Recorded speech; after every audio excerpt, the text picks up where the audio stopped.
to this conclave.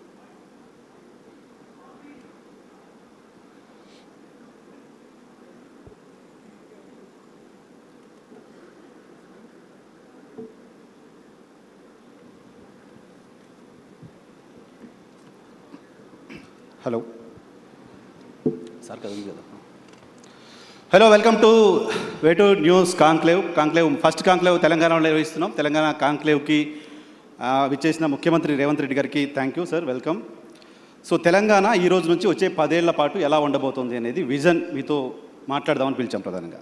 దానికంటే ముందు మీరు నాకు 2006 నుంచి తెలుసు. 2006లో మీరు ఒక విజన్ పెట్టుకొని 20 ఇయర్స్లో ముఖ్యమంత్రి చైర్లో 18 ఇయర్స్లో కూర్చున్నారు.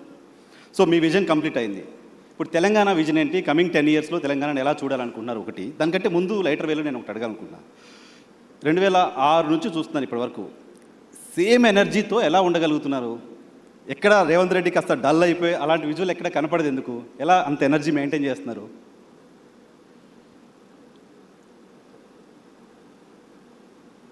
మనకున్న లక్ష్యం, మన ఆలోచన, మనం తీసుకుంటున్న నిర్ణయాలలో స్పష్టత ఉంటే ఆ పాజిటివ్ ఎనర్జీ అనేది మనకు ఆటోమేటిక్గా వస్తుంది. రెండవది, చాలా సందర్భాలలో చాలామంది తమకు ఏం కావాలనో కోరుకోకుండా ఇతరుల దగ్గర ఏముండకూడదో దాన్ని దూరం చేయాలనే ప్రయత్నం చేస్తుంటారు. ఓకే. అది జరగకపోవడం వల్ల అసహనము, అసంతృప్తి అవి మనిషిని కుంగదీస్తాయి. దాంతో తొందరగా వాళ్ళ శక్తిని కోల్పోవడమే కాకుండా మానసికంగా బలహీనులవుతారు. ఒక్కసారి మానసికంగా మనం బలహీనమైన తర్వాత మనం దాచుకోవాలనుకున్నా దాగదు. దాంతో ఏమవుతారంటే చాలామంది అధికారంలో ఉన్నప్పుడు ఒకలాగా, అధికారంలో లేనప్పుడు ఇంకొకలాగా, లేకపోతే అనుకూలిస్తే ఒకలాగా, గెలిస్తే ఉప్పొంగిపోవడం, ఓడితే కుంగిపోవడం, ఇట్లాంటి రకరకాల సమస్యలతో కొట్టుమిట్టారు. So clarity of thought first, ప్రణాళిక దానికి తగ్గట్టుగా. ఓకే. సో ఆలోచన అలా క్లారిటీగా ఉండొచ్చు, కానీ మీ పైన జరిగిన అటాక్స్ నాకు గుర్తుంది. 2009లో మీరు మొదటిసారి ఎమ్మెల్యేగా పోటీ చేసినప్పుడు గన్తో ఫైర్ చేశారు మీ పైన. రోడ్డు పైన అలా పడిపోయిన రేవంత్ రెడ్డి విజువల్ చూసాం. ఆ తర్వాత కేసులు, కొట్లాట్లు, అరెస్టులు, జైళ్ళు ఇవన్నీ కూడా చూసాయి కదా. క్లారిటీ ఆఫ్ థాట్ ఓకే, ఇవన్నీ ఎక్కడ ఆపలేదా? ఇవన్నీ ఎక్కడ బౌన్స్ బ్యాక్ అయ్యేలా, మళ్ళీ వెనక్కి తగ్గేలా చేయలేదా? డెఫినెట్గా సమస్య వచ్చినప్పుడు, సమస్యను ఎదుర్కొంటున్నప్పుడు కొంత మానసికంగా ఒత్తిడి ఉంటుంది. కాకపోతే అది అధిగమించడానికి కావలసిన ఆలోచన చేసుకోవడమే, మన లక్ష్యాన్ని గుర్తు చేసుకోవడమే. లేదా ఎదురుగా ఉండే వాళ్ళు కూడా కోరుకుంటున్నది అదే కదా, అంటే మనం తగ్గాలనో, మనం ఓడాలనో, లేకపోతే మనల్ని ఓడించాలనో. సో వాళ్ళ కోరుకున్న విధంగా మనం వ్యవహరిస్తే వాళ్ళ ఆలోచనలని మనము ముందుకు తీసుకెళ్ళినట్టు ఉంటుంది తప్ప మనమేం ఆలోచన చేస్తున్నాం, మనకేం కావాలనో దాని మీద ముందుకు వెళ్ళడానికి అవకాశమే ఉండదు కదా. కాబట్టి నేను జిల్లా పరిషత్ మెంబర్గా ఇండిపెండెంట్గా గెలిచిన, ఎమ్మెల్సీ ఇండిపెండెంట్గా గెలిచిన, 2 సార్లు ఎమ్మెల్యేగా గెలిచిన, ఒకసారి ఎంపీగా గెలిచిన, ఈరోజు 3వసారి ఎమ్మెల్యేగా గెలిచి ముఖ్యమంత్రి అయినా. నా ఆలోచనలో నాకు స్పష్టత ఉంది. నాకు స్పష్టత ఉన్న మీద, ఆలోచన మీద ఇతరులకు భిన్నాభిప్రాయాలు ఉండొచ్చు. రాజకీయాలలో నేను ఎప్పుడు 100% ప్రజలను ఒప్పించాలనో, 100% మార్కులు సాధించాలనో నేను ఎప్పుడు లక్ష్యం చేయను.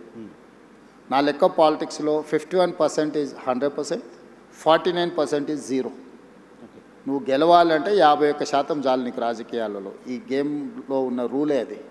51%, 61 సీటు వస్తే నువ్వు ప్రభుత్వాన్ని ఏర్పాటు చేస్తావు. 59 సీట్లు వస్తే ఇంటి దగ్గర కూర్చుంటావు. సో 59కి 61కు తేడా 2. సో ఇక్కడ మనము 100% ప్రజల్ని మెప్పించాలనో, లేదా 100% ప్రజలు మనం చెప్పినట్టే వినాలనో మనం కోరుకుంటే మనకు తప్పకుండా డిస్సాటిస్ఫాక్షన్ అనేది మనల్ని చేస్తూనే ఉంటుంది.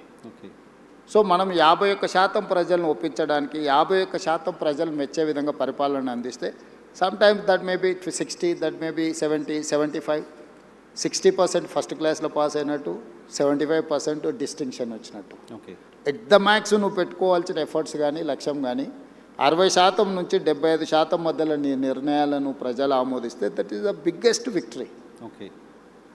సో మనం ఒప్పుకోని వాళ్ళను ఏదో విధంగా వాళ్ళను అణచివేయాలనో, లేకపోతే వాళ్ళని ఏదో రకంగా అడ్డు తొలగించుకోవాలని మనం అనుకుంటే మనం చేయాల్సిన పనులను వదిలేసి అలాంటి వాళ్ళకే మన సమయం అంతా పోతుంది. సో ఓకే, మన ఎనర్జీ మనం ఏం మన కావాలి, ఎనర్జీ అనేది, మన ఆలోచన అనేది మనకేం కావాలనే లక్ష్యం కోసం ఉపయోగించినప్పుడు తప్పకుండా దాని ఫలితాలు వేరే రకంగా ఉంటాయి.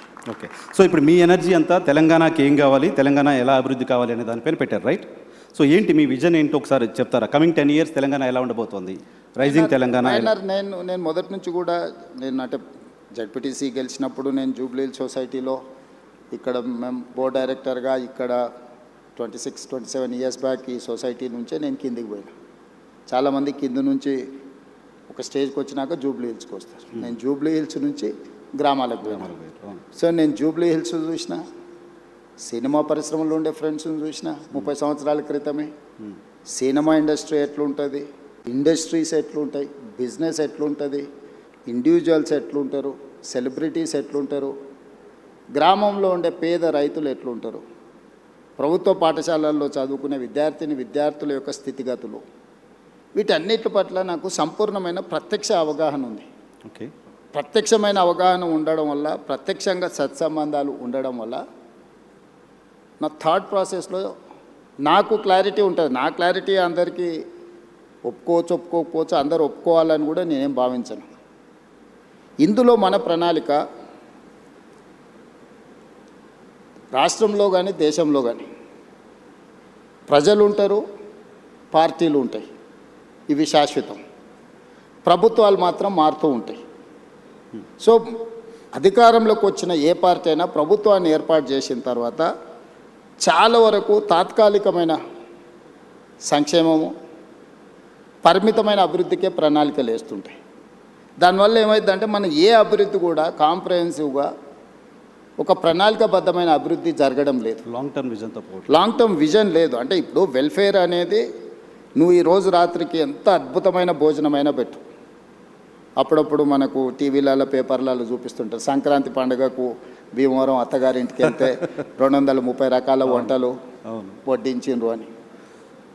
సంక్రాంతి పండుగ రోజు సాయంత్రం పూట 230 రకాల వంటలు తిన్న ఇంటల్లుడైనా పొద్దున్నే బ్రేక్ఫాస్ట్ ఇడ్లీ పెడతావా లేదా అని అడుగుతాడు. సంక్షేమం కూడా నువ్వు ఏమైనా ఇవ్వు, మళ్ళీ తెల్లారి మళ్ళీ తప్పకుండా అడుగుతారు. సో మీరు సంక్షేమాన్ని బిలీవ్ చేయరా? నేను బిలీవ్ చేయను అంటలేను. సంక్షేమం అనేది నిరంతర ప్రక్రియ కాదు. అభివృద్ధి అనేది నువ్వు ప్రణాళికాబద్ధంగా చేస్తే, ఇన్ఫ్రాస్ట్రక్చర్ క్రియేట్ చేస్తే, ఒక వ్యవస్థల్ని నువ్వు క్రియేట్ చేస్తే ఆ వ్యవస్థలు నీకు తిరిగి ఇన్కమ్ జనరేట్ చేసి ఇస్తాయి. ఆ వ్యవస్థ అనే దానికి పరిమితంగా చేయడం వల్ల పరిమితమైన ఇన్కమ్ కానీ, పరిమితమైన ప్రణాళిక కానీ, ఆ పరిమితమైన ప్రణాళికను నెక్స్ట్ వచ్చిన ప్రభుత్వం కొనసాగిస్తుందా లేదా అంటే మనం చెప్పలేం. రాజకీయాలలో ఉన్న రకరకాల మనం చూస్తున్నాం. పక్క రాష్ట్రంలో కూడా కొన్ని ఉదాహరణలు చూసినాం. మన దగ్గర కూడా కొన్ని ప్రణాళికలు కాంగ్రెస్ అధికారంలో ఉన్నప్పుడు ITIR కారిడార్ ఇచ్చిండ్రు. తర్వాత వచ్చిన ప్రభుత్వం దాన్ని రద్దు చేసింది. ITIR కారిడార్లో ప్రత్యక్షంగా కొన్ని లక్షల ఉద్యోగాలు, పరోక్షంగా 1 కోటి మంది పైగా జీవనాధారం దొరికే ఒక ప్రణాళిక. ఆ ప్రణాళికను వచ్చిన ప్రభుత్వం కొనసాగించలేదు. ఇట్లాంటివి చాలా ఉదాహరణలు ఉన్నాయి. అందుకోసం ప్రభుత్వాలు శాఖ వారీగా చేస్తారు. అంటే ఈ శాఖ ప్రణాళిక ఇట్లా ఉండాలని చూస్తారు. లేకపోతే జెండర్ బేస్డ్, అంటే పురుషులకైతే ఇట్లా ఉండాలి, మహిళలకైతే ఇట్లా ఉండాలి, యువకులకు విద్యార్థులకైతే ఇట్లా ఉండాలి, రైతులు అట్లా. అంటే ఒక వర్టికల్ని మాత్రమే మనం డిజైన్ చేస్తున్నాం ఇప్పటి వరకు. ఈ వర్టికల్స్ డిజైన్ చేయడం వల్ల ఒక పూర్తి స్థాయి ప్రణాళిక అభివృద్ధి అనేది మనం చేయలేకపోతున్నాం. ఉదాహరణ, మనకు సెల్ఫ్ హెల్ప్ గ్రూపులు ఉన్నాయి, స్వయం సహాయక సంఘాలు, మహిళా సంఘాలకు వాళ్ళకి సంబంధించిన బ్యాంకులో రుణాలు ఇచ్చి వాళ్ళని ఆర్థికంగా నిలబెట్టాలని ఒక ఆలోచన చేస్తారు. అంతవరకు అది కరెక్టే. కానీ నేనేం చేసిన, ఇదే మహిళలను నిరంతరంగా పనిచేయడానికి అవసరమైన ప్రణాళికలు రచించాలి అని చెప్పి నేను RTC బస్సుల్లో మహిళలకు ఉచిత ప్రయాణం ఇచ్చిన. ఇది కేవలం మహిళ తన తల్లిగారింటికో లేకపోతే తనకు నచ్చిన మందిరాన్ని, దేవాలయాన్ని సందర్శించుకోవడానికో చాలామంది అనుకుంటున్నారు. కానీ అది కాదు. మహిళనే growth engine for any state, any country. So ఈ మహిళ ఎక్కడి నుంచి ఎక్కడికి, చేతి వృత్తి అయినా కానీ, కుల వృత్తి అయినా కానీ, ఉద్యోగ బాధ్యత అయినా కానీ, ఈరోజు గవర్నమెంట్ స్కూళ్ళలో 24-25లో 0 డ్రాప్ అవుట్స్ ఇన్ తెలంగాణ. అవును. నీతి ఆయోగ్ చెప్పింది, నేను చెప్పలేదు. అవును చూసాను. ఎక్కువ మనం డ్రాప్ అవుట్స్ ఎక్కడ ఉన్నాయి? ఆడపిల్లల డ్రాప్ అవుట్స్. గ్రామాలలో 7th వరకు ఎడ్యుకేషన్ ఉంటే 8th పోవాలంటే పక్క ఊరికి పోవాలి. పక్క ఊరు పోవాలంటే తల్లిదండ్రులకు ఒక భారం. ఏ విధంగా పంపించాలనేది ఒక సమస్య, దానికి అయ్యే ఖర్చు ఏ విధంగా సమకూర్చుకోవాలనేది రెండో సమస్య, ఆడపిల్లలకు భద్రత ఉంటుందా లేదా అనేది మూడో సమస్య. కానీ నేను ఆర్టీసీలో ఉచిత ప్రయాణం ఇవ్వడం వల్ల ఏ విధంగా వెళ్ళాలనే సమస్య, ఆ ఖర్చులకు సంబంధించిన సమస్య నేను పరిష్కరించగలిగిన, రక్షణకు సంబంధించి తీసుకోవాల్సిన చర్యలు తీసుకున్నాను. సో ఆడపిల్లలు చదువు నుంచి దూరం కాకుండా మనం ఈ ప్రణాళిక వచ్చింది.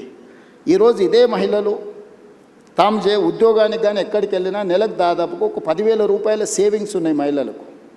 28 నెలలలో ఆర్టీసీకి 10,000 కోట్ల రూపాయలు రాష్ట్ర ప్రభుత్వం చెల్లించింది.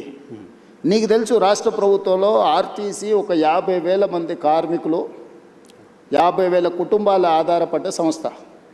గత ప్రభుత్వంలో దాదాపుగా 2 నెలలకు పైగా దీక్ష, ధర్నాలు, బంధులు మొత్తం ఎక్కడొక్కడ ఉండి 60-70 మంది డ్రైవర్లు, కండక్టర్లు ఆత్మహత్యలు చేసుకున్న పరిస్థితి. దివాలా తీసి ఆర్టీసీ మూసేస్తుండ్రు, ఆర్టీసీని ప్రైవేట్ పరం చేస్తుండ్రు అని ఆ రోజు ఉండే. మీరు కూడా జర్నలిస్ట్గా రిపోర్ట్ చేసి. కానీ ఈరోజు నేను లాభాలకు తీసుకొచ్చిన. ఈరోజు ఆర్టీసీ ప్రాఫిట్ మేకింగ్ ఇన్స్టిట్యూషన్.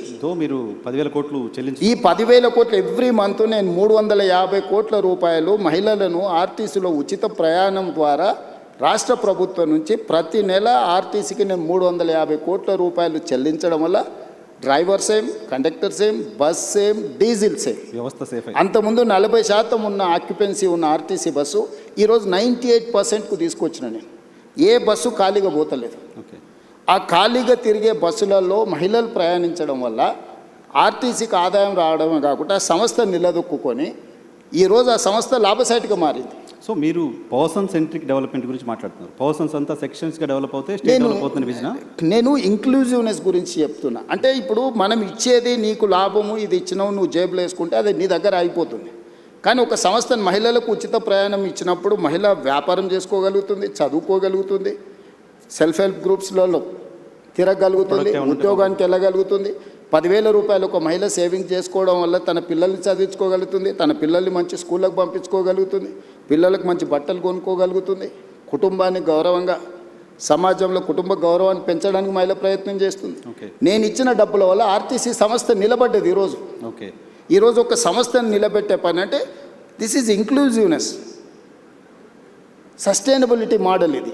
అంటే ఒక దగ్గర ఇచ్చే సంక్షేమము దానికే పరిమితం కాబట్టి దానివల్ల ఒక సంస్థ బతుకుతే. ఈరోజు ఆర్టీసీలో గతంలో డీజిల్ బస్సులు ఉండేటివి. Hyderabad, greater Hyderabad core urban region, outer ring road inside 2,053 square కిలోమీటర్లు. This is called core urban region మేము డిఫైన్ చేసినాం. 2,854 ఆర్టీసీ బస్సులు ఉన్నాయి. ఇవన్నీ డీజిల్ మీద ప్రయాణం చేస్తున్నాయి.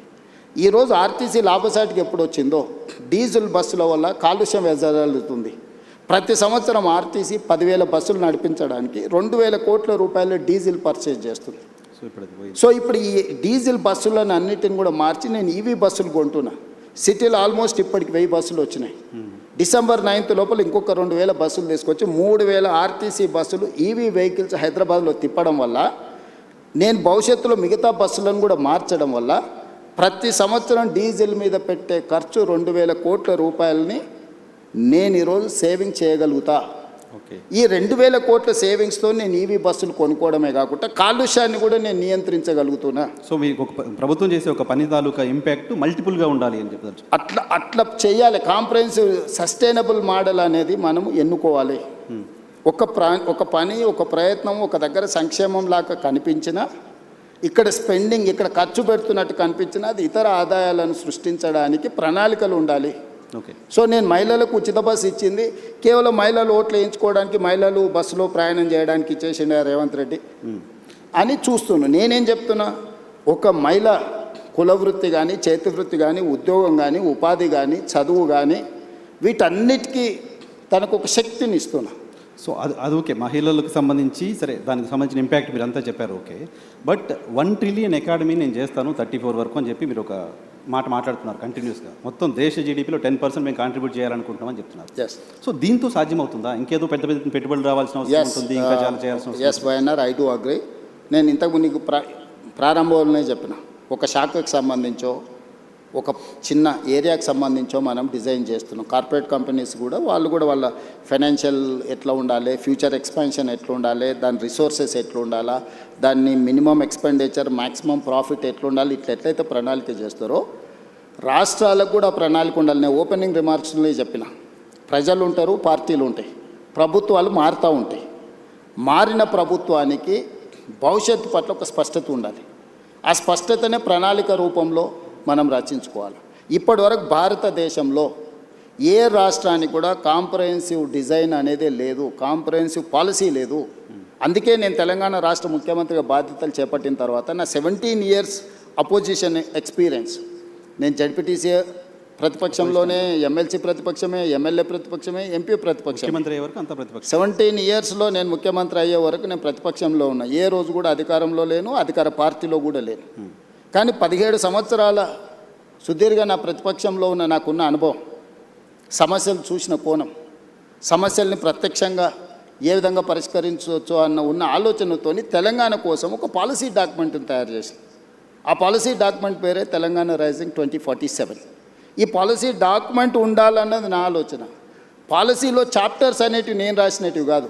ఓ సత్యనాథెల్ల ఇందులో ఉన్నాడు, సంతను నారాయణ ఉన్నాడు, లేకపోతే world bank chairman Ajay Banga ఉన్నాడు, లేకపోతే రఘురామరాజన్ ఎక్స్ ఆర్బీఐ గవర్నర్ ఉన్నాడు, NITI Aayog government of India vice chairman Suman Bery ఉన్నాడు, ఐఎస్బి ఇన్స్టిట్యూట్ ఇక్కడ ఏదైతే ఉన్నదో one of the best institute in the world, ISB మా policy document partner, NALSAR university మా పాలసీ డాక్యుమెంట్ పార్ట్నర్, ఓకే, తో Great Britain prime minister Tony Blair అతను మా దాంట్లో, ఇప్పుడు ఫార్మర్ ప్రైమ్ మినిస్టర్, అతను మా పాలసీ డాక్యుమెంట్లో పార్ట్నర్. అంటే ప్రపంచంలో ఉండే వివిధ మేధావులను, వివిధ పెద్ద పెద్ద కార్పొరేట్ కంపెనీల సీఈఓలను మన తెలంగాణ రైజింగ్ 2047 పాలసీ డాక్యుమెంట్లో వాళ్ళందరినీ బోర్డులోకి తీసుకొచ్చి కంప్లీట్గా వాళ్ళందరికీ మేమేమనుకుంటున్నాం వాళ్ళతో కూర్చొని మాట్లాడి పబ్లిక్ డొమైన్లో కూడా పెడితే దాదాపుగా మనకు ఒక 20 లక్షల సజెషన్స్ వచ్చినాయి ఆన్లైన్. వాటన్నిటిని కూడా ఫిల్టర్ చేసినాం. అందులో ఉండే ఎస్సెన్స్ అంతా వాళ్ళు ఇచ్చిన సూచనలు, సలహాలు, అది విద్యార్థులకు కావచ్చు, లేకపోతే నిరుద్యోగుల కోసం కావచ్చు, లేకపోతే ఉమెన్ కోసం కావచ్చు, లేకపోతే ఐటీ పాలసీ కావచ్చు, ఇండస్ట్రియల్ పాలసీ కావచ్చు, లేకపోతే ఏఐ కావచ్చు, ఇట్లా చెప్పుకుంటూ వెళ్తే ప్రతి వర్టికల్ మీద ఆల్మోస్ట్ 8 months కంటిన్యూస్గా చీఫ్ సెక్రటరీ నుంచి ప్రతి ఆఫీసర్ని ఇందులో పెట్టి, ఒక గ్రూప్ ఆఫ్ ఆఫీసర్స్ని పెట్టి, గ్రూప్ ఆఫ్ మినిస్టర్స్ని పెట్టి కన్సెన్సస్ బిల్డ్ చేసి ప్రపంచ దేశంలో ఉన్న ప్రతి ఒక్కరిని మన పాలసీ డాక్యుమెంట్లో ఇంక్లూడ్ చేసి ఇక్కడ ఉన్న నైసర్గిక స్వరూపాన్ని వివరించి, ఇప్పుడు కాశ్మీర్లో ప్లాన్ చేసుకుంటే కాశ్మీర్కు తగ్గట్టు చేసుకోవాలి. కాశ్మీర్లో ప్లాన్ చేసిన ఐస్ కోసము, ఐస్ తుఫాన్ల కోసము తెలంగాణలో ప్లాన్ చేసినాం అనుకో, ఇక్కడ ఐస్ వచ్చేది లేదు, చూసుకోవాలి కదా. సో తెలంగాణలో ఉండే సహజ ప్రకృతి వనరులు ఏమున్నాయి, ఇక్కడ టాలెంట్ ఏముంది, ఇక్కడ ప్రజలు ఏం కోరుకుంటుంది, ఏ ప్రజల్ని ఇందులో భాగస్వాములు చేస్తే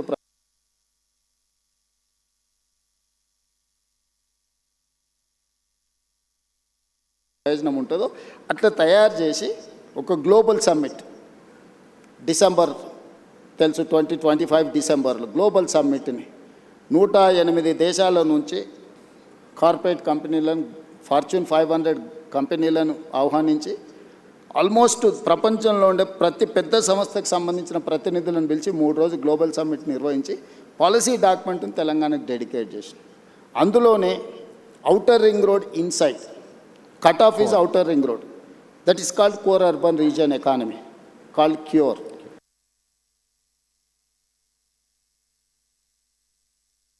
ఈ 2053 స్క్వేర్ కిలోమీటర్లలో మన రాష్ట్ర జనాభాలో 40% నివసిస్తున్నారు. 1,34,00,000 మంది ప్రజలు ఇక్కడ నివసిస్తున్నారు. లోపల ఈ రింగ్ రోడ్డు లోపలనే ఇక్కడ పరిశ్రమలు ఉన్నాయి, కాలుష్యం వెదజల్లే పరిశ్రమలు ఉన్నాయి, రకరకాల ఎంక్రోచ్మెంట్స్ ఉన్నాయి, నాలా ఎంక్రోచ్మెంట్స్ ఉన్నది, వాటర్ బాడీస్ ఎంక్రోచ్మెంట్స్ ఉన్నాయి, నదుల ఎంక్రోచ్మెంట్స్ ఉన్నాయి, అన్ని రకాల సమస్యలతో కూడుకున్న థిక్ పాపులేటెడ్ ఏరియా. సో దీన్ని, ఈ క్యూర్ని ఏ విధంగా క్యూర్ చేయాలనేదే మా పాలసీ. ఓకే. అందుకే మేము హిల్ట్ పాలసీ తీసుకొచ్చినాం. ఇక్కడున్న కాలుష్యం వెదజల్లే పరిశ్రమలని ఈ కోర్ అర్బన్ రీజన్ బయటికి తరలించాలి. అది హిల్ట్ పైన సరే అక్కడికే వస్తున్నా. సో మేము నదులను ఆక్రమించుకున్నారు, చెరువులను ఆక్రమించుకున్నారు, కుంటలను ఆక్రమించుకున్నారు, నాలాలను ఆక్రమించుకున్నారు, పబ్లిక్ పార్క్స్ని ఆక్రమించుకున్నారు, గవర్నమెంట్ ల్యాండ్స్ని ఆక్రమించుకున్నారు. సో ఇన్ని ఆక్రమణలు జరిగిన తర్వాత ఈ నగరాన్ని ఎవరైనా ప్రక్షాళన చేయగలరా?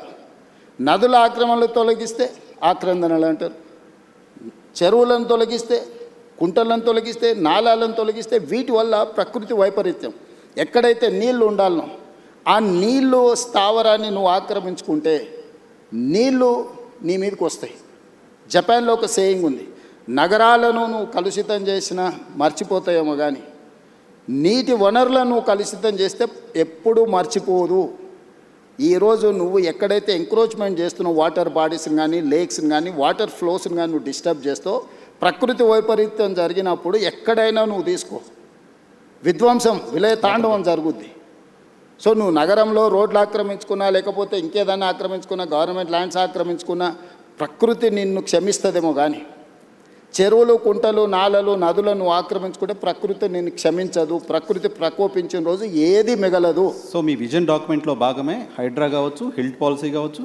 ఎస్, నేను నేను తీసుకొచ్చిన ఏ పాలసీ కూడా ఈ నగరాన్ని ఒక ఆపరేషన్ చేస్తున్నప్పుడు పేషెంట్కి మత్తు ఇచ్చి ఆపరేషన్ చేస్తారు కదా, బట్ మీరు జనాలు మెంటల్గా ప్రిపేర్ చేయకుండా, మీ విజన్ ఏంటో ప్రాపర్గా చెప్పకుండా అలా చేయడం అలా చేశారు. చాలామంది ఆక్రదనలు, ఇంట్లో బట్టలు తీసుకోవడానికి కూడా అవకాశం లేకుండా కూర్చొని ఇటువంటి ఒక విమర్శలు ప్రభుత్వం ఫేస్ చేయడం ఉంది. డెఫినెట్గా ఉంది. ఇంప్లిమెంట్ చేసేటప్పుడు వార్ జరిగినప్పుడు అందరు సైనికులే చచ్చిపోరు, యుద్ధం జరిగినప్పుడు కొంతమంది అమాయకులు కూడా చచ్చిపోతారు. అట్లని ఎవరు యుద్ధం ఆపరు. బాంబు వేయకుంటే ఇటు సివిలియన్ ఉన్నాడా, ఇటు సైన్యం ఉందా, ఇది చూస్తారా? యుద్ధం జరిగినప్పుడు యుద్ధం అనేది యుద్ధ నీతే అట్లాంటిది. నెలల కొద్ది, సంవత్సరాల కొద్ది మేము స్పష్టంగా చెప్తున్నాం, ఇక్కడ ఆక్రమించుకున్నారు, నోటీసులు ఇస్తున్నాం, సంస్కరణ యుద్ధం అవుతుందా? ఇప్పుడు జరుగుతూ ఉంది కదా సంస్కరణలు అనేది. ఇప్పుడు యుద్ధం లాంటిదే. ఈరోజు నేను ఆక్రమించుకున్న చెరువులు ఎవరు? ఆక్రమణదారులే కదా. నేను వెళ్ళి ఒక కాలనీ జూబ్లీ హిల్స్ను డిమాలిష్ చేసి నేనేం చెరువు కడతా అంటలేనే. దుర్గం చెరువును ఆక్రమించుకుంటే అవి తొలగిస్తున్నా. మీరు ఎన్కన్వెన్షన్ చేసినప్పుడు ప్రభుత్వం చాలా మంది చెప్పట్లు, నేను అదే చెప్తున్నా. 3 ఎకరాలు ఇప్పుడు మనం ఇక్కడ చర్చిస్తే బాగుండదు, ఎందుకంటే అతను వాలంటీర్గా ముందుకు వచ్చి సరెండర్ చేసిన తర్వాత అది వేరే విషయం. ఒక సెలబ్రిటీ ప్రజలకు అందరికి ఆదర్శంగా ఉండే వ్యక్తులు తుమ్మిడికుంటను మొత్తం ఆక్రమించుకొని ఫంక్షన్ హాల్ కట్టుకుంటుంటే రెగ్యులర్గా మనం అందులో ఫంక్షన్ చేసుకుంటున్నాం. ఆ నీళ్ళు ఎక్కడికి వెళ్తున్నాయి? కాలనీల మీదకి వస్తున్నాయి. కానీ విజన్ డాక్యుమెంట్ని అమలు చేస్తున్న క్రమంలో పొలిటికల్గా కూడా మీరు పొలిటికల్ పార్టీ రిప్రజెంటేటివ్ రేపు మళ్ళీ 51% మీకు అన్నట్టు కావాలి, చూసుకోవాల్సిన అవసరం ఉందా? ఎస్, నేను ఒప్పుకుంటా. కానీ ఏది నా కోసం చేస్తలేను, నా ఇంటి కోసం చేస్తలేను. నేను ఈ సమాజం కోసం, భవిష్యత్ తరాల కోసం చేస్తున్నాను. కొంత తిట్లైనా నేను భరిస్తా. నా స్వార్థం కోసం నేను పార్కుని, కేబీఆర్ పార్కు కబ్జా పెట్టుకుంటే తిడితే అది తప్పు. లేకపోతే రోడ్డును ఆక్రమించి నేను ఏదన్నా సొంతానికి చేసుకుంటే అది తప్పు. లేకపోతే పలానా గవర్నమెంట్ ల్యాండ్ ఆక్రమించి నా మిత్రుడికి ఎదురుగానే బదిలీ చేస్తే నా తప్పు. నేను చేస్తున్న నదుల ఆక్రమణ తొలగిస్తున్నా. తిట్టుకుంటే తిట్టుకుంటాడు. నేను ఎవరి కోసం చేస్తున్నా? నా ఇంటికి తీసుకెళ్ళడానికి చేస్తలేని, ఈ ప్రజల కోసం చేస్తున్నా. నది ఇప్పుడు మూసీ నది ఉంది, గోదావరి నది ఉంది, కృష్ణా నది ఉంది. దుర్మార్గంగా దాన్ని చెరబట్టి మేము విధ్వంసం చేస్తాము అని అంటే, ఆ విధ్వంసం చేసేటోని నేను అడ్డు తొలగిస్తే నన్ను తిడతారు. తిట్టని డెఫినెట్గా తిడతారు. బెనిఫిషియర్సు వాళ్ళ వెనకాల ఉన్నోళ్ళు తిడతారు. ఇప్పుడు చెరువులు, ఎన్ని చెరువులు నేను చేసినా, ఇప్పుడు బతుకమ్మ కుంట మీరు పోయి చూడండి. ఈరోజు బతుకమ్మ కుంట ఆక్రమించుకున్నాను ఏ పార్టీ నాయకుడు? ఆ నాయకులకు హెలికాప్టర్లో ఆ కుంటను ఆక్రమించుకోవడానికి సహకరించినందుకు గులాబీ పూలు వెదజల్లిండి హెలికాప్టర్లు. ఎక్కడి నుంచి వచ్చింది ఆ సొమ్ము? బతుకమ్మ కుంట ఆక్రమించుకొని 10 ఎకరాలు అమ్ముకుంటే ఆ సొమ్ము వచ్చింది. ఆయన వాళ్ళకు గొప్ప నాయకుడు. నేను అది తొలగించేసి కొట్టేసి బతుకమ్మ కుంటను నేను రిస్టోర్ చేసిన. దాని పేరే బతుకమ్మ కుంట. అది డెఫినెట్గా అచీవ్మెంట్గానే చూడాలి. కుంట కావచ్చు, లేకపోతే నల్లజరు కుక్కట్పల్లిలో కావచ్చు, బుమ్రక్దౌలా కావచ్చు. బుమ్రక్దౌలా ఇప్పుడు ఒకప్పుడు నిజాం ఉన్నప్పుడు తాగడానికి నీళ్ళ నుంచి మొత్తం అక్కడి నుంచే తీసుకెళ్ళి కంప్లీట్గా ఆక్రమించుకున్నారు. నేను పొలిటికల్ ఎవరిని స్పేర్ చేయలే. అక్కడ ఎంఐఎం లీడర్స్ అబ్జెక్షన్ చేసారు, ఇక్కడికి వస్తే బీఆర్ఎస్ లీడర్లు అబ్జెక్షన్ చేసారు, ఇంకొక దగ్గరకు పోతే కుక్కట్పల్లిలో ఇంకొకరు అబ్జెక్షన్ చేసారు, అందరు తిట్టారు. మీరు బీఆర్ఎస్కో ఎంఐఎంకో ఎవరికో ఆన్సర్ చేయాల్సిన అవసరం లేదు. కానీ పేదవాళ్ళు ఎవరైతే ఇబ్బంది పడుతున్నారు, కొన్ని విజువల్స్ చూస్తే బాధ అనిపిస్తుంది సార్. ఎస్, డెఫినెట్గా వాళ్ళకి హోప్ ఎవరు? మీరే, ఇంకా ఎవరు కాదు కదా. వాళ్ళకి హోప్ నేనే వాళ్ళకి ఏమన్నా న్యాయం చేస్తా అని నమ్మకంతోనే నన్ను ముఖ్యమంత్రి చేశాను. అందుకే వాళ్ళకి డబుల్ బెడ్ ఇండ్లు ఆఫర్ ఇచ్చిన, మంచి వాళ్ళ పిల్లలకు స్కూల్ ఆఫర్ ఇచ్చిన, వాళ్ళకి కావాల్సిన సహాయం అందిస్తా అని చెప్పిన. నేను నిస్సహాయాన్ని ఎక్కడ? నువ్వు ఆక్రమించుకున్న చెరువులు మాత్రమే నేను ఉంటా అంటే నేను నిస్సహాయాన్ని. ఓకే. నేను స్పష్టంగా చెప్తున్నా, మూసీ నదిని ఆక్రమించుకున్న వాళ్ళకి నేను క్లియర్గా చెప్తున్నారు, మీకు ఇల్లు కట్టిస్తా, స్కూల్ కట్టిస్తా, హాస్పిటల్ కట్టిస్తా, మీకు ఆర్థిక సహాయాన్ని అందిస్తా, మీరు వ్యాపారం చేసుకోండి, మీ పిల్లల్ని చదివించుకోండి, వాళ్ళ భవిష్యత్తు తీర్చిదిద్దుకోండి, ప్రభుత్వం ఉదారంగా ముందుకు వచ్చి మిమ్మల్ని ఆదుకుంటుందని చెప్తే లేదు మేము మూసీలనే ఉంటాము అని వాళ్ళని కొంతమంది పరోక్షంగా ప్రోత్సహిస్తారు. ఓకే. నేను అది కూడా చెప్పిన, అదే ఏరియాలో మీకు ఉద్యోగ ఉపాధి అవకాశాలు ఉంటే ప్రభుత్వ భూమి తీసి మీకు ఇండ్లు కట్టిస్తానే స్వామి, ఆ ఏరియాలో మీరు అక్కడి నుంచి ఎక్కడికో కూడా తరలించండి మిమ్మల్ని. ఏ ఏరియాలో అయితే మూసీ నదిలో ఎవరు మూసీలో బతకాలని కోరుకోరు కదా, స్మెల్తో. ఈరోజు వైఎన్ఆర్ నిన్న క్వశ్చన్ అడుగుతా, గంగా పేరు మీద, యమునా పేరు మీద, సరస్వతి పేరు మీద, ఇట్లాంటి గోదావరి పేరు మీద, కావేరి పేరు మీద, కృష్ణా పేరు మీద, అన్ని నదుల పేర్ల మీద ఆడపిల్లలు పెట్టుకున్నారా తల్లిదండ్రులు? ఏ తల్లిదండ్రులైనా మూసీ పేరు పెట్టుకున్నారా? మూసీ కూడా నదే కదా. మూసీ నది బిడ్డ పేరు ఎవరైనా పెట్టుకున్నారా? ఎందుకు? పొల్యూటెడ్ మూసీ అంటేనే మురికి పర్యాయ పదంగా మార్చిండ్రు. దీనికి కారణం ఎవరు? గత పాలకులు కాదా? మూసీ కూడా గొప్పగా ఉండాలని నేను స్వప్నం, నా కళ, నేను గొప్ప నదిని నేను ఈ నగరానికి ఇవ్వాలనుకుంటున్నా. నేరం ఎట్లయిద్ది? ఓకే, గతంలో ఎవరు చేసినా నేరమే. ఇప్పుడు నేరాన్ని సరిదిద్దాలనుకుంటున్నా. నేనేమంటున్నా అంటే, నేరం జరిగింది కదా అని చూసి చూడనట్టు నేను వదిలేదలుచుకోలేదు నర్సింగ్. నేను ఒక గ్రామీణ ప్రాంతం నుంచి వచ్చిన, వ్యవసాయ కుటుంబం నుంచి వచ్చిన, నాకు మంచి తెలుసు, చెడు తెలుసు, విచక్షణ ఉంది నాకు. పేదల సమస్యలను చూడడానికి అమెరికాలో చదువుకొచ్చుకున్నాం అని గొప్పగా చెప్పుకునేటోళ్లకు బెంచ్ కారులో పోయి చూడడానికి ఎక్స్కర్షన్ లాంటిది పేదరికం. ఎక్కడైతే పేదరికం ఉంటుందో ఆ పేదరికంలోనే, ఆ ప్రాంతంలోనే పుట్టి ఆ పేదరికాన్ని చూసుకుంటే నేను ఇక్కడికి వచ్చిన. నాకు పేదరికం గురించి, పేదల గురించి ఎవ్వరు చెప్పాల్సిన పని లేదు. నేను పుట్టి పెరిగిందే, నేను పేదవాడిని అని కూడా చెప్పట్లేదు. చూసారు కదా గ్రామీణ ప్రాంతాల్లో పేదరికం ఎలా. మేము భూములు ఉన్నాము, అన్నీ మేము ఆర్థికంగా ఉన్నాం, కానీ మా చుట్టూతున్నది పేదలే కదా. వాళ్ళతోనే కలిసి బతుకొచ్చినాం కదా, మేము వాళ్ళతోనే పెరిగినాం కదా. ఓకే. ఎంప్లాయ్మెంట్ కూడా గడిచిన ఎన్నికల్లో మిమ్మల్ని, మీరు రాష్ట్రం అంతా తెలుగుదేశంలో ఉన్న, కాంగ్రెస్ పార్టీలో ఉన్న రాష్ట్రం అంతా చాలా పర్యటనలు చేశారు, చాలా మందికి చేయగలిపి ఉంటారు. మీరు ఎవరో తెలియని వాళ్ళు, మేము చూడని వాళ్ళు కూడా రేవంత్ అన్న వస్తే ఉద్యోగాలు వస్తాయనే ఆశతో చాలామంది నిరుద్యోగులు ఓట్లేశారు. సో ఇప్పుడు ఒక స్కిల్ యూనివర్సిటీ అనేది తీసుకొచ్చారు. స్కిల్ యూనివర్సిటీ ఏ రకంగా గేమ్ చేంజర్ అవుతుంది ఎంప్లాయ్మెంట్లో తెలంగాణకి? సో నేను ఇప్పుడు నీ క్యూర్ మాత్రమే చెప్పిన. Outer ring road inside 160 kilometre radius ఉన్నది, మధ్యలో ఉన్నది క్యూర్. ఇది 2053 కిలోమీటర్స్, 1,34 lakh పాపులేషన్. ఇప్పుడు రీజనల్ రింగ్ రోడ్ ఏర్పాటు చేసుకోబోతున్నాం మనం, 360 kilometres. Outer ring road outside, regional ring road inside, PURE peri urban region economy. ఇక్కడ పరిశ్రమలు, ఇన్ఫ్రాస్ట్రక్చర్ క్రియేట్ చేయాలని పెట్టుకున్నాం. మేము నగరాల్లో నిర్మించదలుచుకున్నాం, పరిశ్రమల కోసం ఇప్పుడు ఇక్కడ నుంచి తరలించే పరిశ్రమలకు అక్కడ ఇవ్వదలుచుకున్నాం. మన దగ్గర చదువుకున్న నిరుద్యోగులకు సాంకేతిక నైపుణ్యాన్ని నేర్పి ఉద్యోగ ఉపాధి అవకాశాలు ఇవ్వదలుచుకున్నాం. ఇలా జీసీసీ సెంటర్స్ వచ్చినా, డేటా సెంటర్స్ వచ్చినా, ఐటీ సంస్థలు వచ్చినా, ఇతర పరిశ్రమలు వచ్చినా, వీటన్నిటినీ పెరీ అర్బన్ రీజియన్ ఎకానమీలో మనము అంటే ఇక్కడ ఫెసిలిటేట్ చేయదలుచుకున్నాం. Regional ring road outside అది ఆల్మోస్ట్ ఒక 10,000 స్క్వేర్ కిలోమీటర్స్ ఉంది peri urban. Regional ring road outside Telangana ఇంకొక 1,00,000 స్క్వేర్ కిలోమీటర్లు ఉంది. అంటే తెలంగాణ మొత్తం 1,12,000 స్క్వేర్ కిలోమీటర్లు ఉంటే 2,000 స్క్వేర్ కిలోమీటర్లు ఏమో క్యూర్ కింద తీసుకున్నాం, 10,000 స్క్వేర్ కిలోమీటర్లు ప్యూర్ కింద తీసుకున్నాం, 1,00,000 square kilometre RARE rural agricultural region economy. So కంప్లీట్గా ఒకటేమో సర్వీస్ సెక్టర్, రెండవది మ్యానుఫ్యాక్చరింగ్ సెక్టర్, మూడవది అగ్రికల్చర్ సెక్టర్. సో తెలంగాణ రాష్ట్రానికి రాబోయే 100 సంవత్సరాలకు అవసరమైన ఒక ప్రణాళికను, ఒక పాలసీ డాక్యుమెంట్ను తెలంగాణ రైజింగ్ 2047 అని ఈ దేశంలోనే మొట్టమొదటిసారి తెలంగాణ రాష్ట్రం అడాప్ట్ చేసుకున్నది. మేము ఆ పాలసీని ఎగ్జిక్యూట్ చేయడానికి ప్రయత్నం చేస్తున్నాం, రోడ్ మ్యాప్ వేస్తున్నా నేను. ఈరోజు ఫ్యూచర్ సిటీ 30,000 ఎకరాలలో ఒక కొత్త నగరాన్ని నిర్మించాలనుకుంటున్నాం. ఇప్పటివరకు ఈ దేశంలో కొత్త నగరం కోసం ఎవరైనా ఆలోచన చేసారా? ఓ ఫైనాన్షియల్ డిస్ట్రిక్ట్ అనో, నాలెడ్జ్ పార్క్ అనో, ఒక 400 ఎకరాలు 500 ఎకరాలు కాలనీలు కట్టిండ్రు. కానీ కాంప్రహెన్సివ్ ఒక సిటీ, న్యూయార్క్ సిటీతోనో, లేకపోతే జపాన్ టోక్యోతోనో, లేకపోతే సింగపూర్తోనో, సౌత్ కొరియాలో ఒక సిటీతోనో కంపేర్ చేసే సిటీ భారతదేశంలో ఎవరైనా నిర్మించారా? ఆలోచన చేసింది. సిటీ నిర్మాణం అనేది సాధ్యమవుతుందా? సిటీని ఒక ప్రభుత్వం నిర్మించగలుగుతుందా?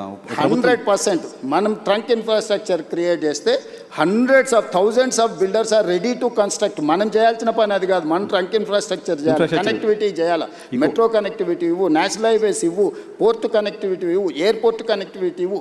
ఇది మాత్రమే ప్రభుత్వం చేయాలి. అంటే ఒక ఏరియాని ఇయర్ మార్క్ చేసి, ల్యాండ్ అక్వైర్ చేసి, ఎకో సిస్టమ్ మనం డెవలప్ చేస్తే సిటీలు నిర్మించడానికి, లక్షల కోట్లు పెట్టుబడులు పెట్టడానికి, దాన్నే వ్యాపారంగా మార్చుకొని సిటీని అభివృద్ధి చేయడానికి చాలామంది రెడీగా ఉన్నారు. ఇప్పుడు ఫైనాన్షియల్ డిస్ట్రిక్ట్ ఉంది, మొత్తం ప్రభుత్వం కట్టలేదే. ప్రభుత్వం ఏం కట్టింది, ఇది ఫైనాన్షియల్ డిస్ట్రిక్ట్, ఇక్కడ వచ్చి పెట్టుబడి పెట్టండి అన్నారు. వాళ్ళకి ఇన్సెంటివ్స్ ఇచ్చిండ్రు. ఈరోజు 10 లక్షల మంది ఆ ఒక 1000 ఎకరాలలో పనిచేస్తారు. ఈ పక్కనే రాయదుర్గంలో ఉన్న మీకు నాలెడ్జ్ పార్క్ ఉంది, 442 ఎకర్స్. జస్ట్ ఆ ల్యాండ్ లేఅవుట్ వేసేస్తే వాళ్ళే ఆక్షన్లు పెట్టి మన 177 కోట్లకి ఎకరం ల్యాండ్ కొనుక్కున్నారు.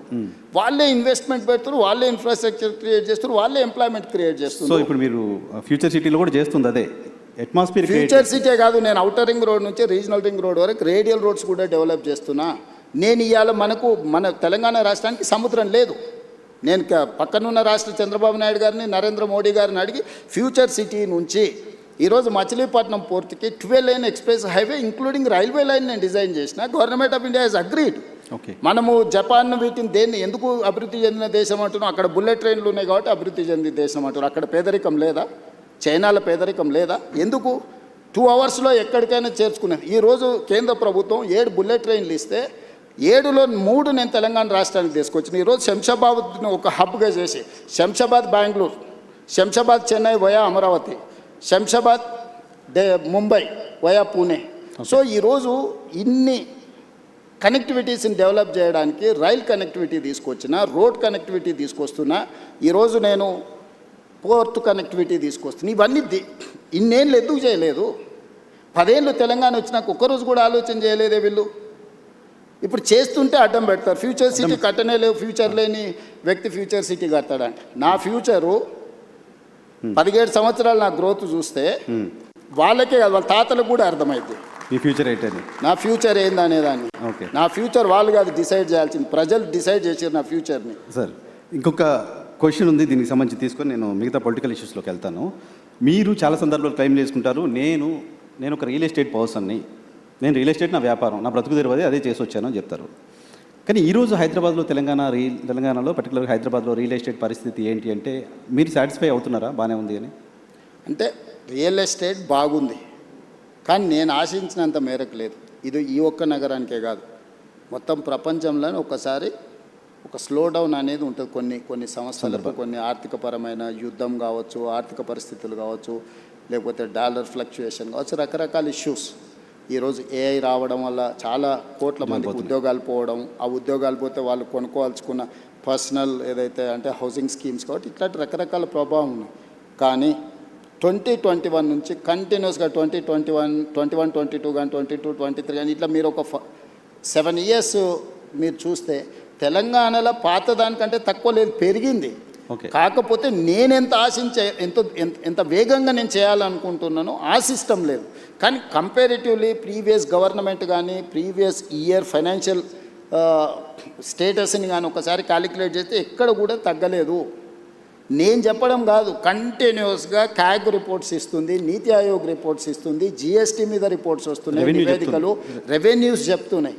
సరే కొంతమంది సోషల్ మీడియాలో పెట్టుబడులు పెట్టి దాన్ని ఏదో వాళ్ళే రాసి వాళ్ళే చదివి వాళ్ళే అబద్ధాలు చెప్పి అబద్ధాలు వాళ్ళే చూసుకొని వాళ్ళే నమ్మి వాళ్ళే మోసపోతుండ్రు. నేను ఎందుకు చెప్తున్నా అంటే ఉప ఎన్నికలు ప్రజలు తీర్పిచ్చారు, సర్పంచ్ ఎన్నికల్లో ప్రజలు తీర్పిచ్చారు, మున్సిపల్ ఎన్నికలలో ప్రజలు తీర్పిచ్చారు. అయినా వాళ్ళు భ్రమలలో బతుకుతాం అంటే నాకు కావాల్సింది కూడా అదే. వాళ్ళ భ్రమలలో ఉండడమే నాకు కావాలి కదా.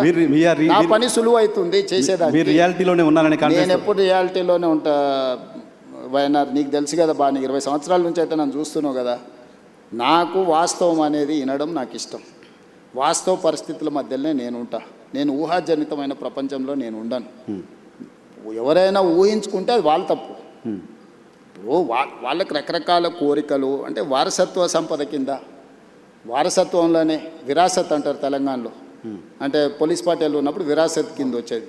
మా ముత్తాత పోలీస్ పటేలు, అది మా తాతకు వచ్చింది, ఇంట్లో పెద్దోడు కాబట్టి. ఆ తాత నుంచి మా నాయనకు వచ్చింది, మా నాయన నుంచి ఎన్టీఆర్ వచ్చి తొలగించాడు. మా నాయనకు ఉన్నప్పుడు కూడా మా అన్నదమ్ములలో పెద్దోడికి వస్తుందని మేము అనుకున్నాం. విరాసత్తులు వస్తాయి, ఆస్తులు కూడా వస్తాయి.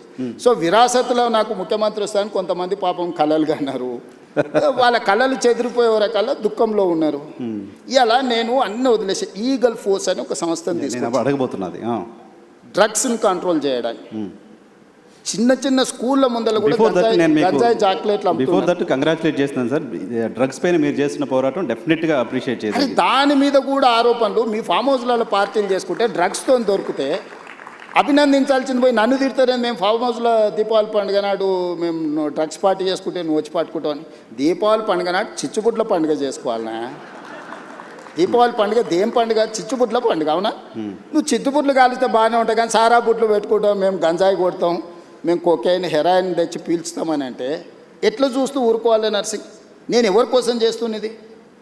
ఇప్పుడు నదులను ఆక్రమించిన వాళ్ళని తొలగించినా, చెరువులను తొలగించినా, కుంటలు తొలగించినా, నాళ్ళను తొలగించినా నాకు వచ్చేది ఏం లేదు, భవిష్యత్ తరాలకు ఇస్తున్నా. నేను కూడా వాళ్ళతో చేరితే నాకెక్కువ లాభము. విజన్ డాక్యుమెంట్లో భాగంగా తెలంగాణలో సేమ్ డ్రగ్స్ విషయంలో కూడా ఇవాళ నాకు కొన్ని కేసెస్ నాకు తెలుసు.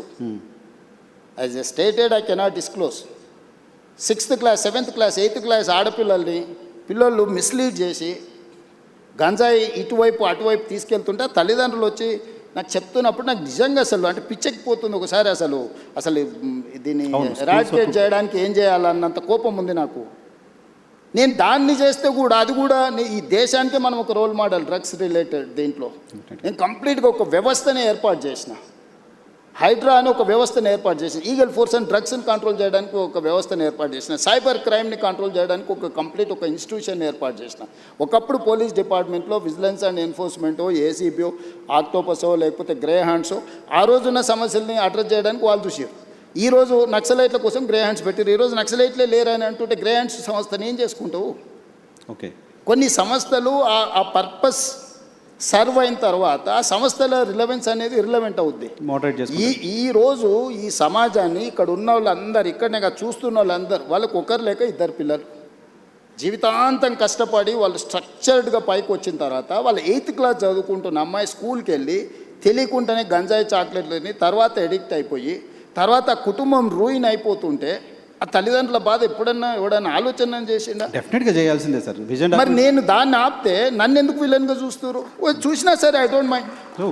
మీకు ఆ క్లారిటీ ఆఫ్ థాట్ ఉన్నప్పుడు ఇంకొకళ్ళ ఏదో అవసరం లేదేమో. డ్రగ్స్ విషయంలో మాత్రం డెఫినెట్గా తెలంగాణ గవర్నమెంట్ చేస్తుంది. నేను ఏది చేసినా వైనార్ నేను నా కోసం ఏం చేయట్లా. నాకు ఏది అవసరం లేదు నా లైఫ్లో నేను చాలా కంఫర్ట్గా ఉన్నా. నాకు ఏం ఎక్స్ట్రా అవసరం లేదు. What ever I have achieved నాకు లైఫ్లో 100/100 సాటిస్ఫాక్షన్ ఉంది. ఓకే, నాకు మిగిలిందల్లా నేను భవిష్యత్ తరాలకి ఏం చేయాలన్నదే నా పట్టుదల. ఓకే, 100 ఏళ్ళైనా అరే పలానోడు ఉన్నప్పుడు ఏదన్నా కానీ చేసిండే, 100 సంవత్సరాలైనా డ్రగ్స్ రిలేటెడ్ ఇష్యూ వచ్చిందనుకో, చెరువులు కుంటలు లేకపోతే నదుల ఆక్రమణ జరిగినప్పుడు పలానోడు ఉండేనే. సర్ ఆర్థర్ కాటన్ గురించి ఎందుకు మాట్లాడుకుంటారు? ధవళేశ్వరం కట్టింది కాబట్టి ఇచ్చంపల్లి దగ్గర కట్టండి అని మనకు ఆ రోజే చెప్పిండా? సర్ ఆర్థర్ కాటన్ చెప్పింది వినకుండా మేము పొడుస్తామని మేడిగడ్డ చేస్తే ఏమైంది? మేడిపండులాగా కుప్పగూలిపోయింది. బుర్రు ఉండాలి కదా మనం చేసేటప్పుడు. సో మనం తెలుసుకోవాలి, మన పెద్దలు చెప్పింది వినాలి. ఈ రెండు లేకుండా మనం సగం జ్ఞానంతో చేస్తే సమస్యలు వస్తాయి. కొన్ని విధానాలు ఇంతకుముందు చెప్తున్నట్టుగా విజన్ డాక్యుమెంట్ గురించి చెప్తున్నారు. ఇంకొక పాయింట్ నేను ప్రధానంగా మీరు వచ్చిన తర్వాత నోటీస్ చేసింది, సన్నబియ్యం ఒకటి ఇస్తున్నారు, అప్రిషియేట్ చేయదగ్గ ఇష్యూ డెఫినెట్గా. దాంతోపాటు మీరు ఇప్పుడు యంగ్ ఇండియా మోడల్ స్కూల్స్ అని పెడుతున్నారు. Young India model schools, integrated model schools పెడుతున్నారు కదా సార్. ఆల్రెడీ చాలా స్కూల్స్ ఉన్నాయి. స్కూల్స్ పెట్టాలంటే మీరు మెర్జ్ చేయొచ్చు, ఒక దగ్గర పెట్టచ్చు. స్కూల్స్ కట్టడం అనేది కార్యక్రమంగా ఎందుకు ఉండాల్సిన అవసరం ఉంది? స్కూల్ బిల్డింగ్స్ మళ్ళీ కట్టాల్సిన అవసరం ఎందుకు ఉంటుంది? ఎడ్యుకేషన్ సిస్టంలో కదా చేంజెస్ రావాలి. నర్సింగ్ చాలా మంచి క్వశ్చన్ అడిగినావు. దాదాపుగా 6 లక్షల పైచీలకి 7 లక్షల గ్రామాలు ఉన్నాయి భారతదేశంలో. స్వతంత్రం వచ్చినప్పుడు నిరక్షరాస్యత అని మనకు పెద్ద సమస్య. ఆ రోజు మొదటి ప్రధానమంత్రి 2 పాలసీలు తీసుకున్నాడు. ఒకటి, కరువు కాటకాలతో ఆకలితో దేశ ప్రజలు చచ్చిపోతుంటే బురద మట్టి దీన్ని బతికే రోజులు స్వతంత్రం వచ్చినప్పుడు. చదువు లేని నిరక్షరాస్యత ఉన్నప్పుడు మొదటి ప్రధానమంత్రి 2 పాలసీస్ తీసుకున్నాడు. ఒకటి ఎడ్యుకేషన్, 2 ఇరిగేషన్. ఎడ్యుకేషన్ ఆయన తీసుకున్నాడు కాబట్టి ఈరోజు దేశ స్థాయిలో ఉన్న పెద్ద ఇన్స్టిట్యూషన్స్, ఐఐటీలు, ఐఐఎంలు, లేకపోతే ఈరోజు పెద్ద యూనివర్సిటీలు అన్నిటిని కూడా పండిత్ జవహర్లాల్ నెహ్రూ గారు ఎస్టాబ్లిష్ చేసిండు. కాబట్టే ఈ దేశంలో చదువు వచ్చి ప్రపంచానికి మనం జ్ఞానాన్ని పంచగలుగుతున్నాం. రెండోది ఆయన ఇరిగేషన్ తీసుకోవడం కాబట్టి ఈ రోజున్న నాగార్జున సాగర్, శ్రీశైలం, శ్రీరామ్ సాగర్ ఎవరు కట్టిండ్రు? పండిత్ జవహర్లాల్ నెహ్రూ కట్టిండు. కాలువలలో పూడికని కూడా మనం తీయలేకపోతున్నాము. బాక్రానంగాలు ఎవరు కట్టారు? భారతదేశంలో ఈరోజు ఒకప్పుడు కరువుతో తినడానికి తిండి లేని క్రమంలో ఎసెన్షియల్ కమాడిటీ యాక్ట్ తీసుకొచ్చి ఎవడైతే అక్రమ నిల్వలు పండించిన పంటలు పెడితే వాడిని direct prevention of detention act కింద, పీడీ యాక్ట్ కింద పెట్టడానికి చట్టాలు తీసుకొచ్చారు. ఆ రోజు తీవ్రమైన నేరం. అక్కడి నుంచి ఈరోజు సర్ప్లస్ ప్రపంచ దేశానికి ఎగుమతి చేసి ఈరోజు మిగులు ఆహార పదార్థాలు అంటే ఇంకొక 10 సంవత్సరాలకు జరిపే ఆహారపు ధాన్యాలు నిల్వ మన దగ్గర ఉన్నాయి. ఈరోజు పండించిన పంట కొనడానికి కూడా ప్రభుత్వాలు ముందుకు రాలేనంత పంట ఈరోజు ఉత్పత్తి అవుతుంది. ఎక్కడి నుంచి వచ్చింది?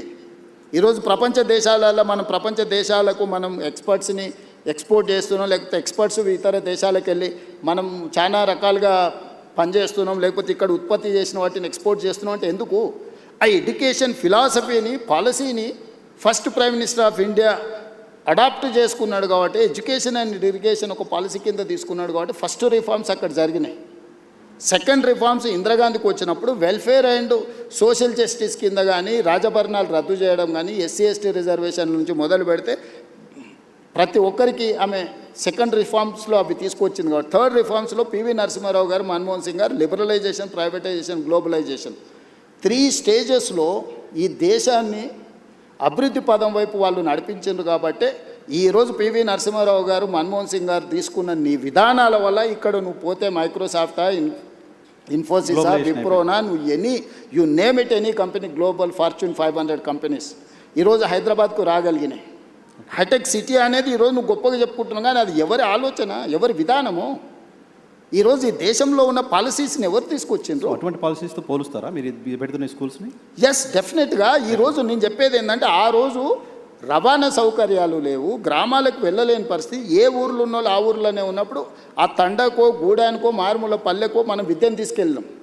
ప్రతి గ్రామంలో సింగిల్ టీచర్ స్కూల్ ఉండాలని, ప్రతి 2 కిలోమీటర్స్కి అప్పర్ ప్రైమరీ స్కూళ్ళు ఉండాలని, ప్రతి 3 కిలోమీటర్స్కి ప్రైమరీ స్కూళ్ళు ఉండాలని, అదేవిధంగా ప్రతి 5 కిలోమీటర్స్కి హై స్కూల్ ఉండాలని, ప్రతి 10 కిలోమీటర్స్కి హై స్కూల్ ఉండాలని, ప్రతి మండలంలో జూనియర్ కాలేజ్ ఉండాలని, ప్రతి నియోజకవర్గంలో డిగ్రీ కాలేజ్ ఉండాలని, ప్రతి రెవెన్యూ డివిజన్లో ఇంజనీరింగ్ కాలేజ్ ఉండాలని, ప్రతి డిస్టిక్లో మెడికల్ కాలేజ్ ఉండాలి. ఇది ఎడ్యుకేషన్ సిస్టమ్ ఇన్ తెలంగాణ లేకపోతే దేశం అని స్ట్రక్చర్డ్గా యూనివర్సిటీ నుంచి KG to PG అంటారు కదా, స్లోగన్కి బాగుంది. KG to PG అనేది PG నుంచి KG వరకు స్ట్రక్చర్ ఎవరు చేసిండ్రు? కాంగ్రెస్ పార్టీ చేసింది. ఫిలాసఫీని ఆ రోజు అడాప్ట్ చేసుకున్నారు. ఇప్పుడు మారింది. 27,000 స్కూల్స్ ఉన్నాయి గవర్నమెంట్వి. 1,05,000 మంది టీచర్లు ఉన్నారు నా దగ్గర, కానీ 19 లక్షల మంది మాత్రమే స్టూడెంట్స్ ఉన్నారు. కానీ ప్రైవేట్లో 12,000 స్కూళ్ళు ఉంటే 38 లక్షల పిల్లలు ఉన్నారు. నేను మిమ్మల్ని అడుగుతున్నాను నర్సింగ్, నా దగ్గర ఉన్న వాళ్ళు BA B.Ed minimum qualification teacher 1,05,000 మంది ఉన్నారు. గవర్నమెంట్ ఆఫ్ ఇండియా రేషియో 30 మంది విద్యార్థులకు ఒక టీచర్ ఉండాలి. కానీ తెలంగాణలో ఎంత ఉందో తెలుసా? 18 మంది విద్యార్థులకు ఒక టీచర్ ఉంది. భారతదేశంలో ఎక్కడా లేరు. 27,000 స్కూళ్ళు ఉంటే, ఇంతమంది టీచర్లు ఉంటే, 19 లక్షల మంది పిల్లలు నా దగ్గర చదువుకుంటే, 12,000 స్కూళ్ళు ఉన్న ప్రైవేట్ పాఠశాలలు 38 లక్షల మంది పిల్లలకు చదువు చెప్తున్నాయి. ఎక్కడనో ప్రభుత్వ వైఫల్యం ఉన్నట్టే కదా.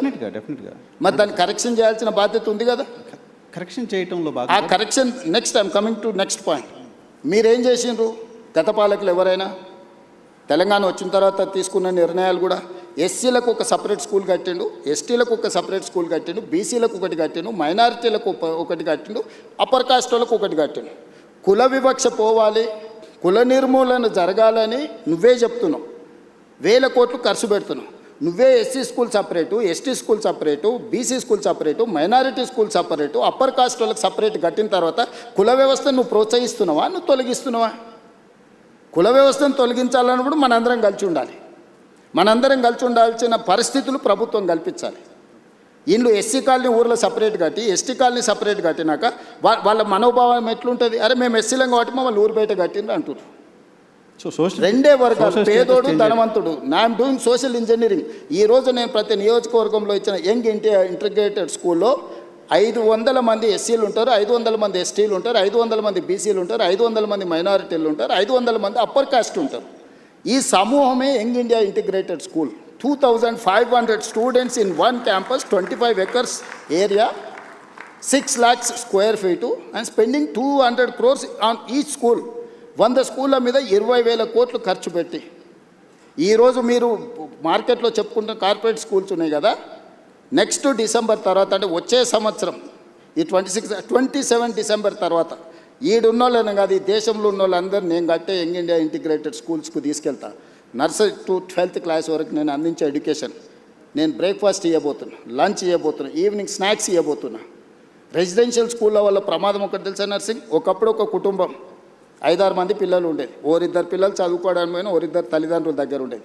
ఇప్పుడు ఒక్కటి లేక 2 పిల్లలు ఉంటే ఆ పిల్లల్ని హాస్టల్లో వేస్తే భార్య భర్తల మధ్య పొంతన ఉండట్లేదు, పిల్లలకు దూరం ఉంటారు. ఆ మధ్యలో ఒక ఆయన నాకు చెప్పిండు, మేము చిన్నగా ఉన్నప్పుడు మీరు మమ్మల్ని హాస్టల్లో వేసారు, మేము పెద్దగా అయినాక మిమ్మల్ని తీసుకెళ్ళి ఓల్డేజ్ హోమ్లో వేసినామని. ఎక్కడుంది ఒక హ్యుమానిటీ, ఒక హ్యూమన్ కనెక్షన్ ఎక్కడుంది? మానవ సంబంధాలు తెగిపోతున్నాయి, ఓకే, మానవ విలువలు పడిపోతున్నాయి. దీన్ని రిస్టోర్ చేయాల్సిన బాధ్యత పాలకుడిగా నా మీద లేదా? నేను గ్రామాలలో చూసిన భార్యాభర్తలకు పిల్లలు స్ట్రెస్ బస్టర్స్. మన కోపం వచ్చినా బాధ వచ్చినా పిల్లలు కళ్ళ ముందు ఉంటే ఒక ధైర్యం.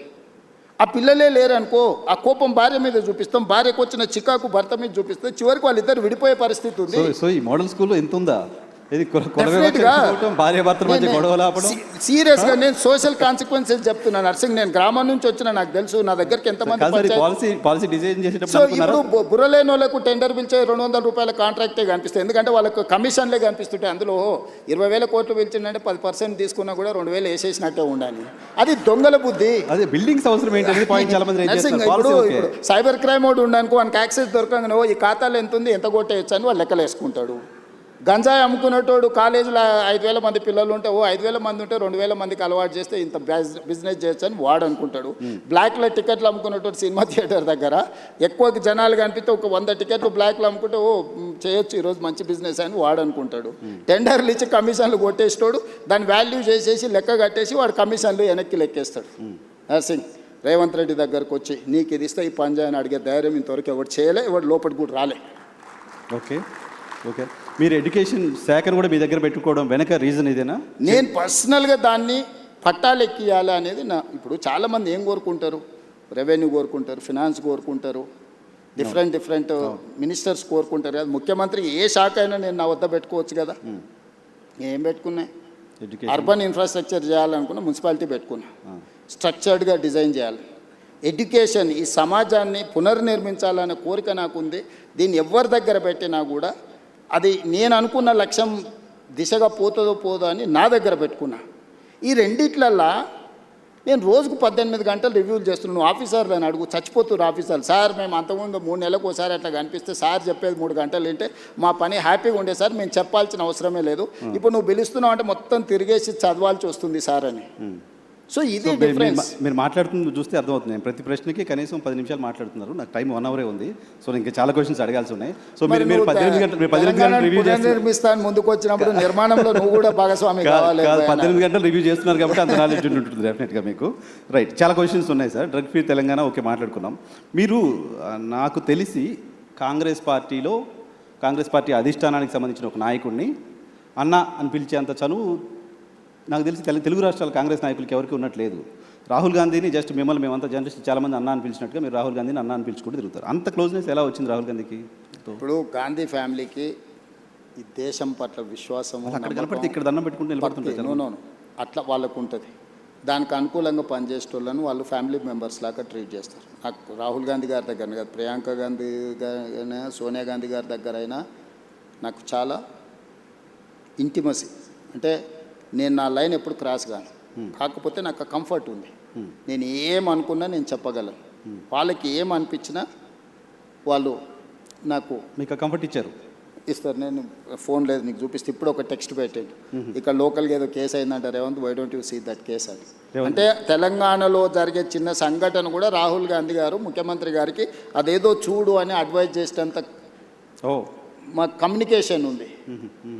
సో గాంధీ కుటుంబంలో కాంగ్రెస్ పాలిటిక్స్ గట్టిగా ఒక 1 decade కూడా కాలం మీరు కాంగ్రెస్ పార్టీలో 2017 కదా. 17 ఈ 9 yearsలో ఎలా తెలుసుకోగలిగారు? అది అదే చెప్తున్నాను నర్సింగ్. నేను 2007లో టీడీపీలో జాయిన్ అయినా, 2017లో బయటకు వచ్చాను. నేను ఉన్నది 10 సంవత్సరాలే కదా.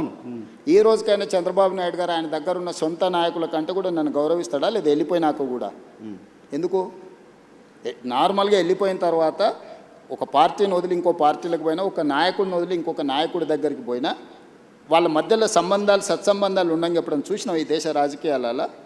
ఎక్కడైనా కానీ చంద్రబాబు నాయుడు గారికి నేను ఎదురుపడ్డప్పుడు ఆయన కళ్ళల్లో ఏం కనిపిస్తుంది ఒకసారి చూడు. డెఫినెట్గా ప్రేమగా చూస్తారు. నా పట్ల గౌరవం ప్రేమ అనేది ఉంది కదా. That is what my conviction. నేను ఒక నాయకుడితో పనిచేస్తే 100% ఆ నాయకుడితో నిలబడతా. నేను పార్టీని వదిలే రోజు కూడా ఇక్కడ చెప్పలే, విజయవాడకు పోయి చంద్రబాబు నాయుడు గారిని కలిసి సార్ నాకున్న పరిస్థితి ఇది, మీ వల్ల నాకు పార్టీ వల్ల అన్ని రకాల ఉపయోగము ప్రయోజనం జరిగింది, కానీ నేను అనుకుంటున్న పర్పస్ కానీ ప్రజలు కోరుకుంటున్న లక్ష్యం కానీ ఇక్కడ ఉంటే కుదరదు, కాబట్టి నేను ప్రత్యామ్నాయంగా నేను వెళ్తున్నా అని చెప్పి నేను అక్కడి నుంచి వచ్చిన. నేను ఎప్పుడు కూడా నా రిలేషన్ని నేను స్ట్రెయిన్ చేసుకోలేదు, నా లీడర్కి నేను అబద్ధం చెప్పలే. ఓకే, ఏది ఉన్నది ఉన్నట్టు మాట్లాడమే నా స్ట్రెంగ్త్. కాదు సార్, రాహుల్ గాంధీ గారికి మీరు గోల్ పెట్టుకున్నారు, నాతో 2006-7 ప్రాంతంలో నేను ముఖ్యమంత్రి అవుతా అని చెప్పారు. నాతో పాటు చాలామంది జర్నలిస్ట్ ఫ్రెండ్స్ చెప్పారు, కొంతమందిని మా వాళ్ళని మంత్రులను కూడా చేస్తామని చెప్పారు.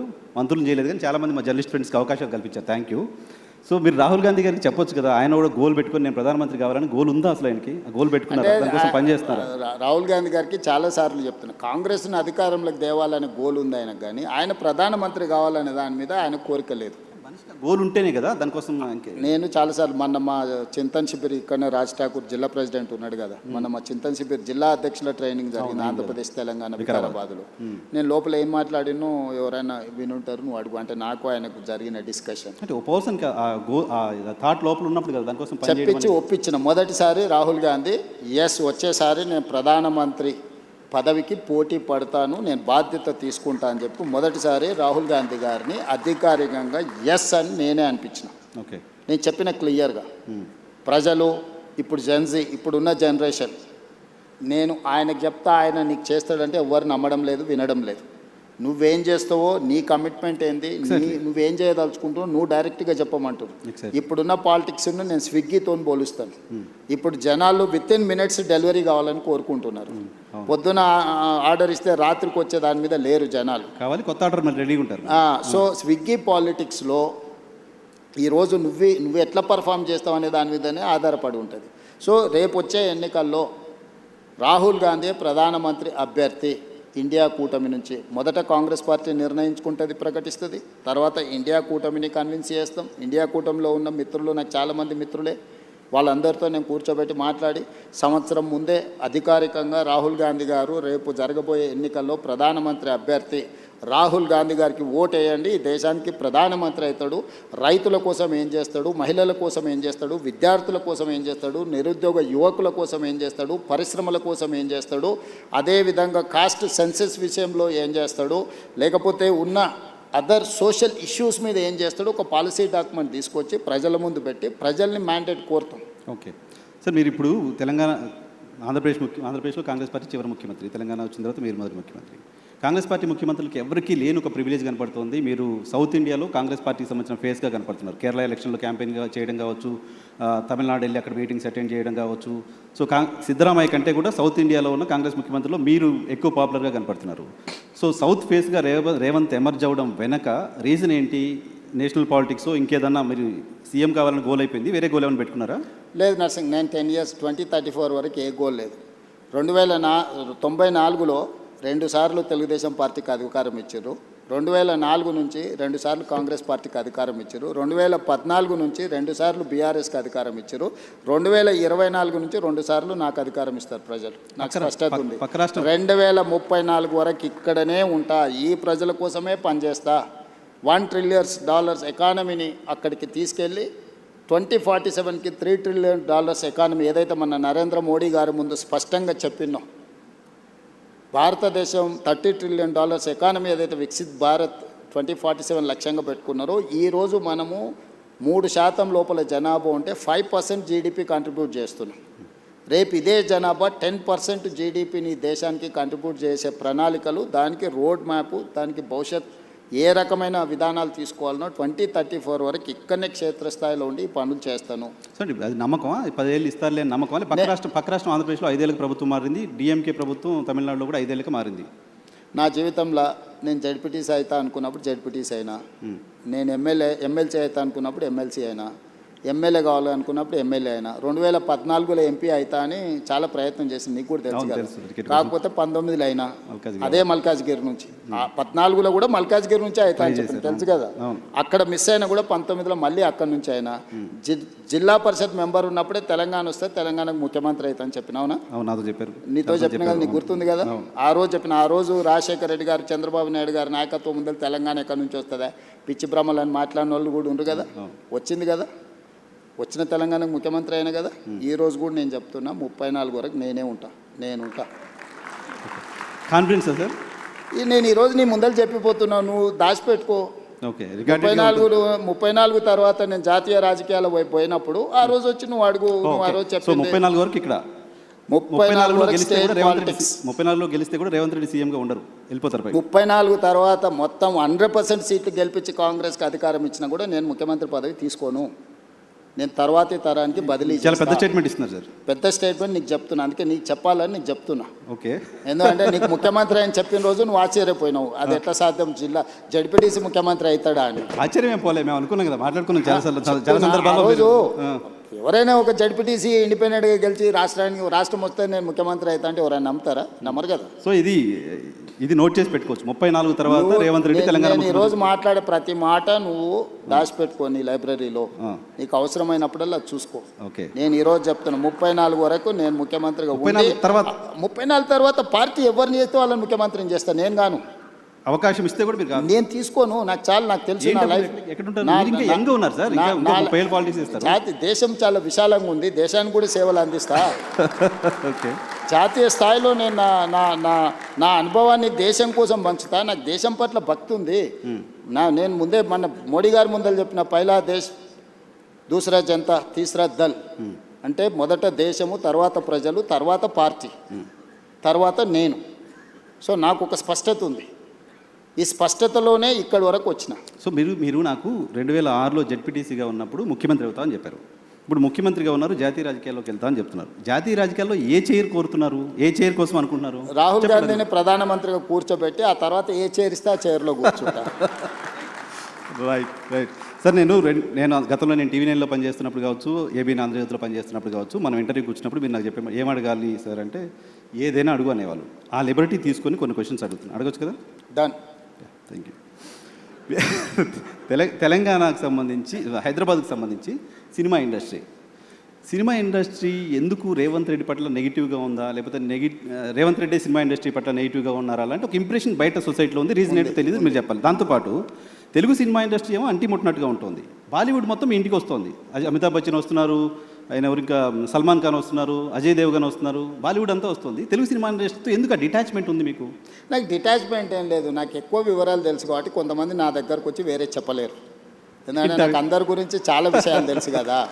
నేను కొత్తగా చూస్తలేను పరిశ్రమ. కొంతమంది అమెరికా నుంచి వచ్చిన వాళ్ళకు సెలబ్రిటీస్ అంటే సోషల్ క్లైంబింగ్ అంటారు దీన్ని ఇంగ్లీష్లో. ఓకే. సడన్గా మనకు డబ్బులు వచ్చినా, సడన్గా హోదా వచ్చినా, అప్పటి వరకు మనలో అణిచివేసుకున్న విపరీతమైన కోరికలు కొన్ని ఉంటాయి. దాంతో ఏమైందంటే ఒక్కసారిగా అవి నిద్రలేస్తారే నాకు సెలబ్రిటీ పరిచయం ఉండాలా, ఆ సెలబ్రిటీ నేను కలవాలా, లేకపోతే నన్ను ఆయన కలవాలా అని సోషల్ క్లైంబింగ్ అంటారు దాన్ని. అంటే అట్లా బయట ప్రపంచంలో ఉండే వాళ్ళతో కొంత కలవాలని కోరికలు ఉంటాయి. నేను 30 ఏళ్ళ క్రితం అందరూ ఇప్పుడు స్టార్స్ అని చెప్పేట వాళ్ళందరూ కిడ్స్ ఉన్నప్పుడు నాకు తెలుసు.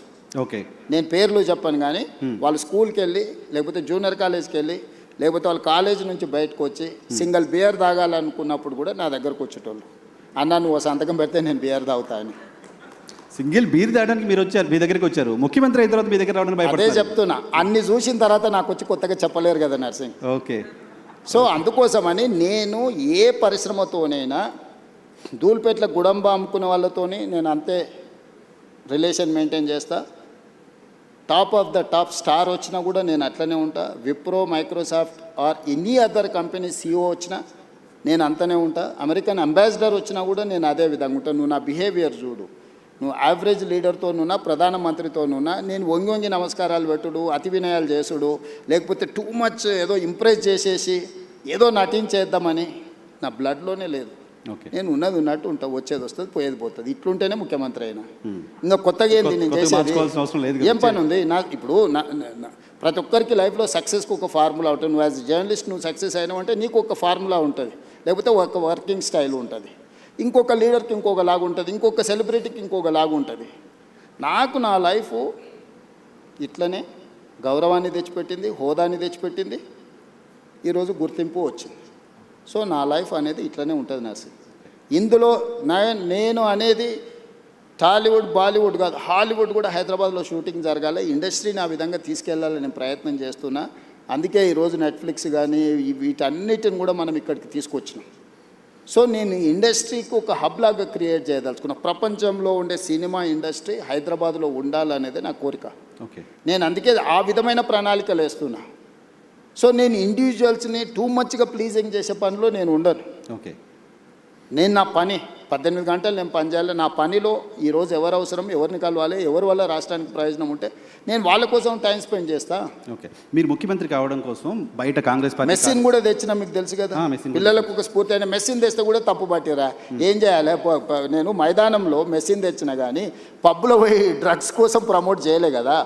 పబ్ కల్చర్ వాళ్ళు అనుకుంటుండ్రు, స్టేడియం కల్చర్, స్పోర్ట్స్ కల్చర్ నేను అనుకుంటున్నా. ఈ కల్చరల్ డిఫరెన్సెస్ ఉన్నాయి మాకు. Okay. So farm house culture వాళ్ళు అనుకుంటుండ్రు, అగ్రికల్చర్ కల్చర్ అని నేను అనుకుంటున్నా. ఇది ఈ కల్చరల్ డిఫరెన్సెస్ ఉన్నాయి. What should I do? Okay, okay. మీరు ముఖ్యమంత్రి కావడం కోసం చాలామంది కాంగ్రెస్ పార్టీ కార్యకర్తల కష్టం, మీ కష్టం, మీరు చాలా ఫేస్ చేశారు, అంత ఓకే. వీటన్నిటితో పాటు మీకోసం కష్టపడ్డ మీ సతీమణి గారు ఉన్నారు, అటు కూడా చాలా కష్టపడ్డారు కదా. లాస్ట్ 4-5 ఇయర్స్ అయితే చాలా కష్టపడ్డారు, తెలుసు మాకు. సో మహిళా రిజర్వేషన్ బిల్లుని కాంగ్రెస్ పార్టీ పార్లమెంట్లో వ్యతిరేకంగా ఓటేసిన సందర్భంగా భారతీయ జనతా పార్టీ మోడీ గారు చెప్పారు, కాంగ్రెస్ నాయకుల్ని ఇంట్లో మీ భార్యలు అడగండి ఎందుకు వ్యతిరేకంగా ఓటేసావని. అడిగారా మీ సతీమణి ఏమన్నా? ఇప్పుడు మోడీ గారైనా భారతీయ జనతా పార్టీలో అయినా మహిళా రిజర్వేషన్ ముసుగు దొడుక్కొని దక్షిణ భారతదేశాన్ని హత్య చేయాలనే ప్రయత్నం చేశారు. ఆ హత్యాయత్నాన్ని నేను అడ్డుకున్నా. మహిళా రిజర్వేషన్ కానీ నియోజకవర్గాల పునర్విభజనకు ఎలాంటి సంబంధం లేదు. పార్లమెంట్ పెట్టిన బిల్లు సీట్ల పెంపకం అనేదే బిగ్గెస్ట్ సమస్య. సీట్ల పెంపకానికి వాళ్ళు ఎన్నుకున్న విధానాన్ని మాత్రమే మేము వ్యతిరేకించినాం. మహిళా రిజర్వేషన్ 2023లోనే పార్లమెంట్లో బిల్లు వచ్చింది. 100% రాజకీయ పార్టీలు అన్నీ మద్దతు ఇచ్చినాయి, అమలు చేయమను.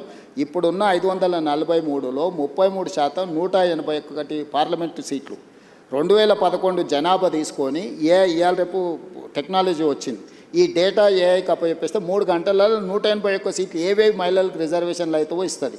ఒకవేళ టెక్నాలజీ మీద మీకు నమ్మకం లేకపోతే ఒక కమిషన్ అపాయింట్ చేస్తే 3 నెలల్లో టోటల్గా చేసేసి ఏ 181 మహిళలకు ఇవ్వచ్చు. ఆ ప్రయత్నం చేయడం లేదు. నియోజకవర్గాల పునర్విభజన 2008లో చేసిండ్రు, 2 సంవత్సరాలు పట్టింది అదంతా చేయడానికి. ఉన్న నియోజకవర్గాలు సేమ్ నెంబర్, తెలంగాణలో 17 ఉన్నాయి, ఆంధ్రప్రదేశ్లో 25 ఉన్నాయి. ఇదే 17 నియోజకవర్గాలను పార్లమెంటు పునర్విభజన చేయొచ్చు. ఆంధ్రప్రదేశ్ ఇట్లా దేశమంతా 543 నియోజకవర్గాలను పునర్విభజన చేయొచ్చు. ఆయా రాష్ట్రాలలో ఉన్న జనాభాను రెగ్యులేట్ చేయొచ్చు ఆ పార్లమెంట్ల ప్రకారం. ఈ 2 చేయకుండా సీట్ల పెంపు అనేదాన్ని ఉన్నదాన్ని 50% పెంచుతా అనేది మోడీ గారి ఆలోచన. అందరికీ సమానంగా 50 పెంచుతున్నా అని అంటుండే. నేను ఒకే ఒక ప్రశ్న అడుగుతాను, మీరు బ్రదర్స్ ఇద్దరా ముగ్గురా? ముగ్గురు కదా. మీ నాన్న ఎప్పుడో కొంత ఆస్తి ఇచ్చిండు, ముగ్గురికి సమానంగానే ఇచ్చిండు. ఒక 10 సంవత్సరాల జర్నీ అయిపోయింది. నీ దగ్గర 10 లక్షలు ఉంది ఇప్పుడు ఆస్తి, ఇంకొక బ్రదర్ దగ్గర 1 కోటి ఉంది, ఇంకో బ్రదర్ దగ్గర 10 కోట్లు ఉంది. మీ నాన్న మళ్ళీ వచ్చి ఆయన కూడా మళ్ళీ కష్టపడి సంపాదించి ఎగ్జాక్ట్గా 100% మీ ముగ్గురికి మీ ఆస్తి ఎంత ఉందో 100% ఇస్తా అని అంటే నర్సింగ్, అప్పుడు నువ్వేమంటావు? నీకు 10 లక్షలకు 10 లక్షలు వస్తుంది, మీ పెద్దన్నకు 10 కోట్లకు 10 కోట్లు వస్తుంది, మీ మధ్యన్నకు 1 కోటికి 1 కోటి వస్తుంది. అప్పుడు నీకు నీ పెద్దన్నకి ఎంత తేడా ఉంది? పర్సంటేజ్ మీ నాన్న చెప్పింది ముగ్గురికి సమానంగా ఇస్తున్నా, 100% ఇస్తున్నా అని చెప్తుండు. పర్సంటేజ్ చూస్తే రాజ్ ఠాకూర్ అయినా ఇంకోరైనా జడ్జి ఎవరైనా సామరామన్న కరెక్టే కదా. నర్సింగ్ 100% వచ్చింది, వాళ్ళు ఇంకో అన్నకు 100% వచ్చింది, వాళ్ళ పెద్ద అన్నకు 100% వచ్చింది. Percentage is not a solution for this problem. కానీ జనాభా లెక్కల ప్రకారం చేస్తే ఇంకా నష్టపోతుంది. జనాభా లెక్కలు చేయమని ఎవడన్నాడు? ఎవడడిగండి? నువ్వు జనాభా లెక్కలు చేయొద్దని 76లో ఇందిరాగాంధీ నిషేధం విధించింది, 2001లో జనాభాను ప్రాతిపదిక తీసుకోవద్దని అటల్ బిహారీ వాజ్పేయి నిషేధం విధించిండు. ఇందిరాగాంధీ 1976లో గుర్తించింది జనాభా ప్రాతిపదికం చేస్తే దక్షిణ భారతదేశానికి నష్టం జరుగుద్ది అని. 1976 నియోజకవర్గ పునర్విభజన చేసినప్పుడే 1970 నుంచి 76 వరకు కుటుంబ నియంత్రణ చేయడం వల్ల దక్షిణాది రాష్ట్రాలలో అమలు చేసిన కేంద్ర ప్రభుత్వం ఇచ్చిన ఆదేశాలను జనాభా తగ్గింది. ఇది ఒకవేళ ప్రాతిపదిక అయితే దక్షిణాది రాష్ట్రాలకు నష్టం జరుగుద్దని 25 సంవత్సరాలు నిషేధం విధించింది శ్రీమతి ఇందిరాగాంధీ గారు. 2001లో అటల్ బిహారీ వాజ్పేయి గారు ప్రధానమంత్రిగా ఉన్నప్పుడు విజ్డమ్ వాడి ఆయన ఇంకొక 25 సంవత్సరాలు నిషేధం విధించిండు. 76 నుంచి 2026 వరకు 50 సంవత్సరాలు జనాభా ప్రాతిపదికన కాదు, ఆయా రాష్ట్రాలలో ఉన్న సీట్లను ఆ రాష్ట్రాల మధ్యలోనే పంచాలి, బయటికి తీసుకోవద్దని నియంత్రించరు. ఈరోజు నరేంద్ర మోడీని అదే అడుగుతున్నాం. ఇందిరాగాంధీ గారిని, వాజ్పేయి గారిని ఆదర్శంగా తీసుకొని ఇంకొక 25 సంవత్సరాలు ఇదే నెంబర్ను ఈ రాష్ట్రాలలో ఉన్న దాంట్లో పెంచు. లేదు అని అంటే నేను అక్కడే చెప్పినా ఇక్కడే చెప్తున్నా. ఈరోజు కేరళలో 20 ఉన్నాయి, ఉత్తరప్రదేశ్లో 80 ఉన్నాయి. కేరళ ఉత్తరప్రదేశ్ మధ్యలో గ్యాప్ 60 ఈరోజు సీట్లు, అంతేనా? 20కి 80కి గ్యాప్ 60 కదా. 50% పెంచితే మోడీ గారు చెప్పినట్టు కేరళలో 30 అవుతాయి, ఉత్తరప్రదేశ్లో 120 అవుతాయి. 30కి 120కి గ్యాప్ 90%. ఏమో 50% పెంచినట్టుగా అనిపిస్తుంది నీకు. ఈరోజు కేరళలో 20 కాస్త 30 అవుతున్నాయి, 80 కాస్త 120 అవుతున్నప్పుడు 60 ఉండాల్సిన గ్యాప్ 90కి వస్తుంది. ఈ విధంగా 850 సీట్లు చేస్తే దక్షిణాది రాష్ట్రాలు 200 లోపలికి పరిమితం అవుతాయి, ఉత్తరాది రాష్ట్రాలు 650 అవుతాయి. మ్యాజిక్ నెంబర్ 425 అనుకుంటే ఉత్తరాది రాష్ట్రాలతోనే ప్రభుత్వం ఏర్పడుతుంది. ఇక దక్షిణాది రాష్ట్రం ద్వితీయ శ్రేణి పౌరులుగా మారిపోయి పన్నులు కట్టాలి, ఢిల్లీకి వెళ్ళి సలాంలు కొట్టాలి. సో ప్రస్తుతానికి ఆపగలిగారు మీరు చెప్పిన ఖచ్చితంగా ఆ ఫార్ములా వర్కౌట్ అవ్వదు. అందుకే నేనేమన్నా అంటే సుప్రీంకోర్టు టైమ్ అండ్ అగైన్ కొన్ని జడ్జిమెంట్లు ఇచ్చింది, ఎడ్యుకేషన్లో ఇచ్చింది కదా. 50% డిజబిలిటీ, 50% మెరిట్ అన్నారు. అంటే ఎనీ రిజర్వేషన్ ఈజ్ 50% దాటొద్దు, 50% మెరిట్కి ఇవ్వండి, 50% రిజర్వేషన్లు ఇవ్వన్నారు. ఉద్యోగాలలో సేమ్ చెప్పారు, విద్యలో సేమ్ చెప్పారు. లోకల్ బాడీస్లో మేము బీసీలకు 42%, మొత్తం 69% పెంచుతామంటే సుప్రీంకోర్టు కొట్టేసి మీరు ఏ రిజర్వేషన్లు ఇచ్చినా 50% ఇవ్వండి, మిగతా 50% ఓపెన్ కేటగిరీ పెట్టమన్నారు. నేను అందుకే నరేంద్ర మోడీ గారికి సింపుల్ ఫార్ములా చెప్పిన, పర్ఫార్మింగ్ స్టేట్స్కి 50% ఇవ్వు, పాపులేషన్ బేసిస్ మీద నువ్వు ఏదైతే అంటున్నావు 50% తీసుకో. సో మేము పర్ఫామ్ చేసినాము, మేము కుటుంబ నియంత్రణ పాటించినాము, మేము ఆర్థికంగా ఈ దేశానికి ఈ ఉన్న దక్షిణాది రాష్ట్రాల్లో 40% దేశ ఎకానమీలో మనం కాంట్రిబ్యూట్ చేస్తున్నాం. మేము పర్ఫామ్ చేయడం ఎందుకు? మేము కూడా ఉత్తరప్రదేశ్ లాకనో, బీహార్ లాకనో, బెంగాల్ లాకనో పిల్లలను సంతతిని పెంచుకుంటూ వెళ్ళిపోతే ప్రభుత్వము ఇప్పుడు డెవల్యూషన్ కూడా అదే ప్రాతిపదికనిస్తుంది. ఇవాళ మనం ₹1 పన్ను కడితే మనకు 42 పైసలు వస్తుంది. బీహార్ ₹1 కడితే పన్ను ₹6.50 పోతుంది, ఉత్తరప్రదేశ్కు ₹3.50 పోతుంది, మధ్యప్రదేశ్కు ₹2.50 పోతుంది. నేను అడుగుతున్న ఈ దేశంలో కష్టపడి సంపాదించి పన్నులు కట్టేటోనేమో నువ్వు శిక్షిస్తావు, దుబారగా తిరిగేటోడు, గాలికి తిరిగేటోడు, ఏ పని చేయనోడు, ఎందుకు కొరగానోనికి నువ్వు అడ్డగోలుగా డబ్బులు ఇచ్చుకుంటూ పోతున్నావు. ఎన్ని రోజులు భరించాలి? ఆంధ్ర తెలంగాణ పంచాయతీ ఆగిపోయింది కాబట్టి పొలిటికల్ సప్రెషన్ ఇది చివరికి రాజకీయ వివక్షగా మారుతుంది. ఆంధ్రప్రదేశ్ అంటే దక్షిణాది రాష్ట్రాల 200 సీట్లతో పని లేకుండానే ఈరోజు 131 ఉన్నాయి, 50% పెరిగితే 196 అవుతాయి. 850లో దక్షిణాది రాష్ట్రాలన్నీ కలిసి కేరళ, తమిళనాడు, తెలంగాణ, ఆంధ్రప్రదేశ్, కర్ణాటక, పాండిచ్చేరి అందరం కలిస్తే కూడా 196 అవుతున్నాం. 850లో 190, 200 తీసేస్తే వాడికి 450 అక్కడనే వచ్చేస్తున్నాయి. తెలంగాణ అంటే ఈ దక్షిణాది దేశ రాష్ట్రాల నుంచి సింగిల్ కంట్రిబ్యూషన్ కూడా అవసరం లేకుండా ప్రభుత్వం వస్తే మంత్రి కాదు కదా, చెప్పరాసిన నౌకరు కూడా ఇయ్యాడు. రైట్ సార్, ఒక 2 క్విక్ క్వశ్చన్స్ ఉన్నాయి, టైం కూడా అయిపోతుంది, మీ టైం చాలా తీసుకున్నాను నేను. సో మహిళలపైన దాడులకు సంబంధించిన అంశంలో తెలంగాణ ప్రభుత్వం పైన చాలా విమర్శలు చేస్తున్నారు. మహిళలపైన దాడులు అరికట్టడంలో ఫెయిల్ అయింది, గతంలో షీ టీమ్స్ ఉండే ఇంకేదో చేశాము, ఇప్పుడు అది ప్రాపర్గా లేదు అనే విమర్శ వస్తుంది. రీసెంట్గా కేంద్ర మంత్రి బండి సంజయ్ గారి కుమారుడికి సంబంధించిన అంశం ఒకటి ఉంది, దానిలో ప్రభుత్వం ప్రాపర్గా యాక్ట్ చేయలేదు లాంటి ఒక విమర్శలు మీ ప్రభుత్వం ఫేస్ చేస్తుంది. అంటే నేను అనేది మహిళల దాంట్లలో నువ్వు పాత కేసులు ఇప్పుడు క్రైమ్ చూడు, మేము నియంత్రించింది చూడు, గతంలో జరిగిన బ్రూటల్ రేప్స్ కానీ, టీఆర్ఎస్ లీడర్లే ఇన్వాల్వ్ అయ్యి మహిళల మీద చేసిన దాడులు కానీ అన్నీ లెక్క తీసుకో. ఎస్, నువ్వు అన్నది బండి సంజయ్ గారి వివాదం జరుగుతుంది. మొట్టమొదట 8th రోజు 8వ తారీఖు రోజు రాత్రి 7:30 గంటల 8 గంటల ప్రాంతంలో వాళ్ళ మదర్ పేట్ బషీరాబాద్ పోలీస్ స్టేషన్కి వచ్చి ఒక ఫిర్యాదు చేసింది, మా అమ్మాయి మీద లైంగిక దాడి జరిగింది, మీరు ఫిర్యాదు చేయండి అని.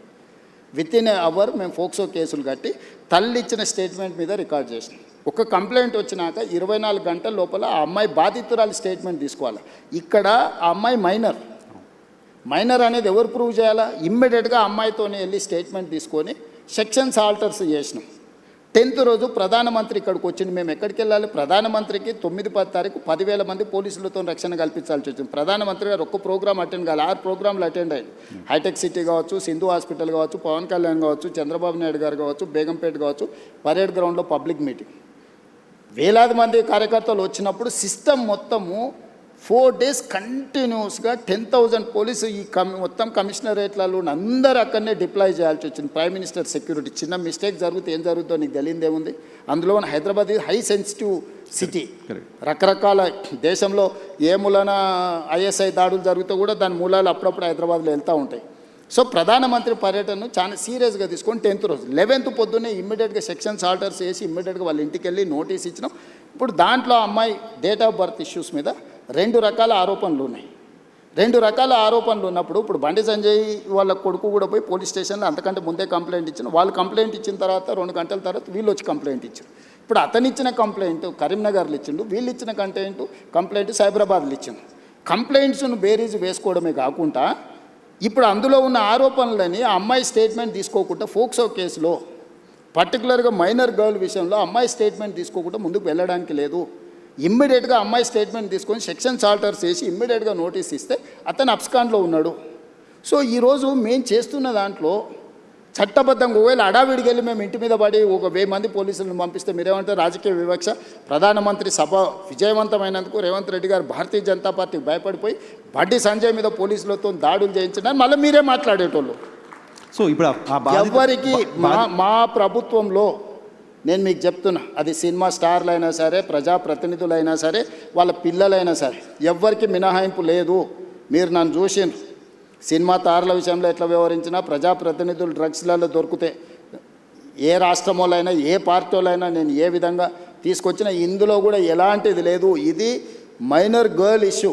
మేము గట్టిగా చెప్పడానికి లేదు, ఎట్లా పడితే అట్లా వ్యవహరించడానికి లేదు. ఆ బాధిత కుటుంబానికి రాష్ట్ర ముఖ్యమంత్రిగా నేను న్యాయం చేస్తానని ఒక హామీ ఈ వేదిక నుంచి ఇవ్వగలుగుతారా సార్? నేను అనేది ఎవరైతే నేరస్తులు ఉందో 100% శిక్షించే బాధ్యత నాది. హోంశాఖనే కాదు, నేను ముఖ్యమంత్రిని.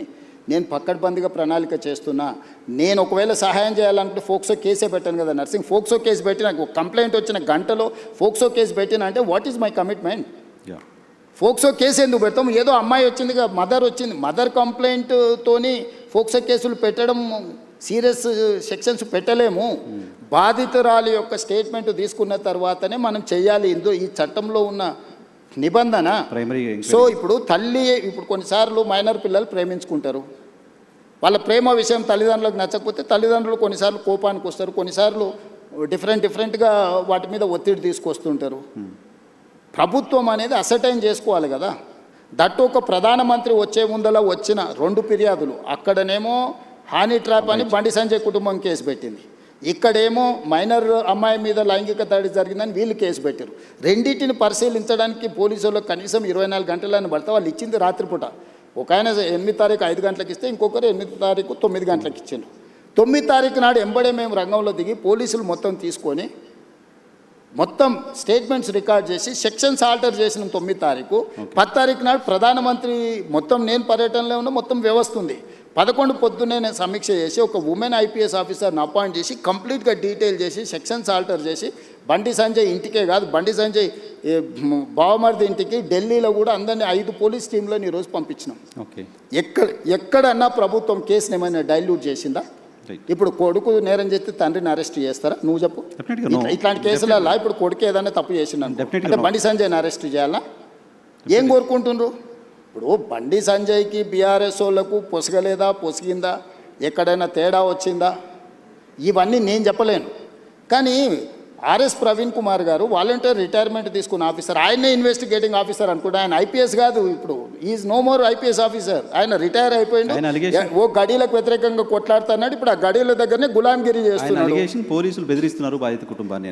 ఎవరికి అవసరం ఉందా? పోలీసు బెదిరిస్తే కేసు ఎందుకు కడతాము? ఇప్పుడు ఇది మినిమం లాజిక్. కంప్లైంట్ వచ్చినప్పుడే పోక్సో కేసు కట్టిన ప్రభుత్వం బెదిరించినట్ట, లేకపోతే బాధితురాలు పక్షాన నిలబడ్డట? ఇమ్మీడియట్గా అమ్మాయి స్టేట్మెంట్ను తీసుకొని ఆ స్టేట్మెంట్ ప్రకారం సెక్షన్స్ ఆల్టర్ చేస్తే మేము బాధితురాలు పక్షాన్ని ఉన్నట్ట, లేకపోతే అవతల పక్షాన్ని ఉన్నట్ట? ఇప్పుడు వీళ్ళ ప్రాబ్లము కేటీఆర్ గారికి, ప్రవీణ్ కుమార్ గారికి, బండి సంజయ్కి పంచాయతీ ఉండొచ్చు. ఆ పంచాయతీ రాజకీయాలలో వాళ్ళు ఏమైనా తెలుసుకొని ఎవరినెవరైనా తిట్టుకొని ఎవరినెవరైనా కొట్టుకొని, ఇప్పుడు ఆయన ఎవరో వాళ్ళ ఎమ్మెల్యే తిట్టిండు, వాళ్ళు వచ్చి వీళ్ళని తన్నిండ్రు. ఆయన ఏమంటుండు, వాడు తిడితే నేను దాంతో నాకు తెలిసిన చదువు ఇదే అని ఆయన అంటుండు. నేనేమంటున్నా, ఎవరు ఫిర్యాదు చేసినా కూడా దానికి క్షుణ్ణంగా పరిశీలించి కేసులు కచ్చి చట్ట ప్రకారం శిక్షిస్తా అంటున్నా. ఇన్ని రోజులు బీఆర్ఎస్ వాళ్ళు ఏమన్నారు? మన బీజేపీ వాళ్ళు ఏమన్నారు, రేవంత్ రెడ్డి కేటీఆర్ను కేసీఆర్ను జైల్లో పెడతలేడు, వీళ్ళిద్దరు కుమ్ముక్కైనరు అన్నారు. ఇప్పుడు బీఆర్ఎస్ వాళ్ళు ఏమంటున్నారు, రేవంత్ రెడ్డి బీజేపీ వాళ్ళు కుమ్ముక్కైనరు, బండి సంజయ్ని జైల్లో పెడతలేడు. కాపాడుతున్నారు మీరే ఇప్పుడు కేటీఆర్కి సంబంధించిన కేసులు ఉంటే పద్ధతి ప్రకారం విచారణ ఛార్జ్షీట్లు ఫ్లైన్ చేసినాం. ఏసీబీ ఇప్పుడు నోటీస్ ఇచ్చింది కదా. నేను ఎవరి పట్ల బీఆర్ఎస్ అయినా బీజేపీ అయినా ఎంఐఎం అయినా ఇంకో రాజకీయ పార్టీ ఏదైనా నా పార్టీలో ఉన్న వాళ్ళనైనా చట్ట ప్రకారం విచారణ చేసి ఇది పిల్లల భవిష్యత్తుకు సంబంధించింది. వైఎన్ఆర్ నేను క్లియర్గా ఇంపార్టెంట్ ఇష్యూ సార్, ఇది పిల్లలకు సంబంధించి భవిష్యత్తుకు సంబంధించింది. ఏ చిన్న మిస్టేక్ విచారణలో ప్రభుత్వం చేసినా ఆ పిల్లల జీవితాలు పూర్తిగా దెబ్బతింటాయి. అది అమ్మాయి కావచ్చు అబ్బాయి కావచ్చు. ఇప్పుడు ఆ అమ్మాయికి సంబంధించి 2 డేట్ ఆఫ్ బర్త్లు 2 సర్టిఫికెట్లు ఉన్నాయని వాళ్ళకు ఫిర్యాదు చేశారు.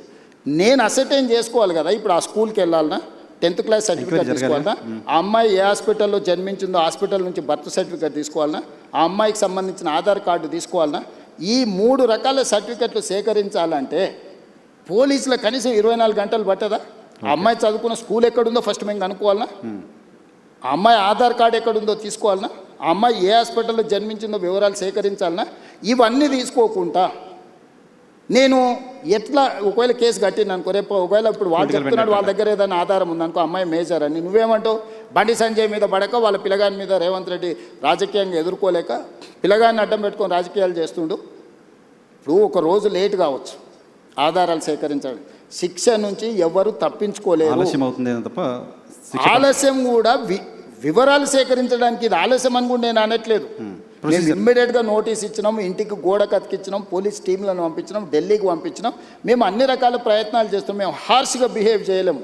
నేను హార్ష్గా కేసీఆర్ నన్ను జైల్లో పెట్టిన కేసీఆర్ కుటుంబం పట్ల ఎప్పుడైనా హార్ష్గా వ్యవహరించినా? 28 నెలలు అయింది. నువ్వు ఎట్లా ఎక్స్పెక్ట్ చేస్తున్నావు? కేటీఆర్కు బండి సంజయ్ మీద కోపం ఉండొచ్చు, అదే పార్టీలో వాళ్ళకి ఎవరైనా మిత్రులు ఉండొచ్చు బీజేపీలో. కవిత గారే ఏం చెప్పిండ్రు, బీజేపీలో విలీనం చేయడానికి హరీష్ కేటీఆర్ నా దగ్గర జైలు ప్రతిపాదన తెస్తే నేను తిట్టేలా కొట్టి నేను చెప్పిందా? అట్లా కాదు. అంటే విలీనం చేయాలన్నప్పుడు మరి బండి సంజయ్ ఏమైనా వ్యతిరేకించిండా వీళ్ళను? మీ పగ ఏంది బండి సంజయ్ మీద? మీరేమన్నా కొట్లాడుకోండా? నేను ప్రభుత్వాన్ని నడుపుతున్నా, నేను సత్రం నడుపుతలేను. నేను ప్రభుత్వం నడిపేటప్పుడు బాధ్యతాయుతంగా వ్యవహరిస్తాను. నేను బండి సంజయ్కు మినహాయింపు లేదు, ఎవ్వరికి మినహాయింపు లేదు. ఇది పిల్లలకు సంబంధించిన విషయము. దీన్ని జాగ్రత్తగా వ్యవహరిస్తున్నాం, మేము ఆచితూచి వ్యవహరిస్తున్నాము. ఏ ముద్దాయి కూడా తప్పించుకోడు. నేను బాధిత కుటుంబానికి అష్యూర్ చేస్తున్నా, 100% ఈ ప్రభుత్వం బాధితులకు అండగా నిలబడుతుంది. తప్పు చేసిన వాళ్ళను తప్పకుండా శిక్షిస్తుంది. ఇందులో మీకు ఒక విషయము, డిసెంబర్ 31, 2025 కంటే ముందు జరిగిన సంఘటనలే ఫిర్యాదులు ఉన్నాయి. జనవరి 1, 2026 నుంచి ఇక్కడి వరకు ఫిర్యాదుల సంఘటనలు లేవు.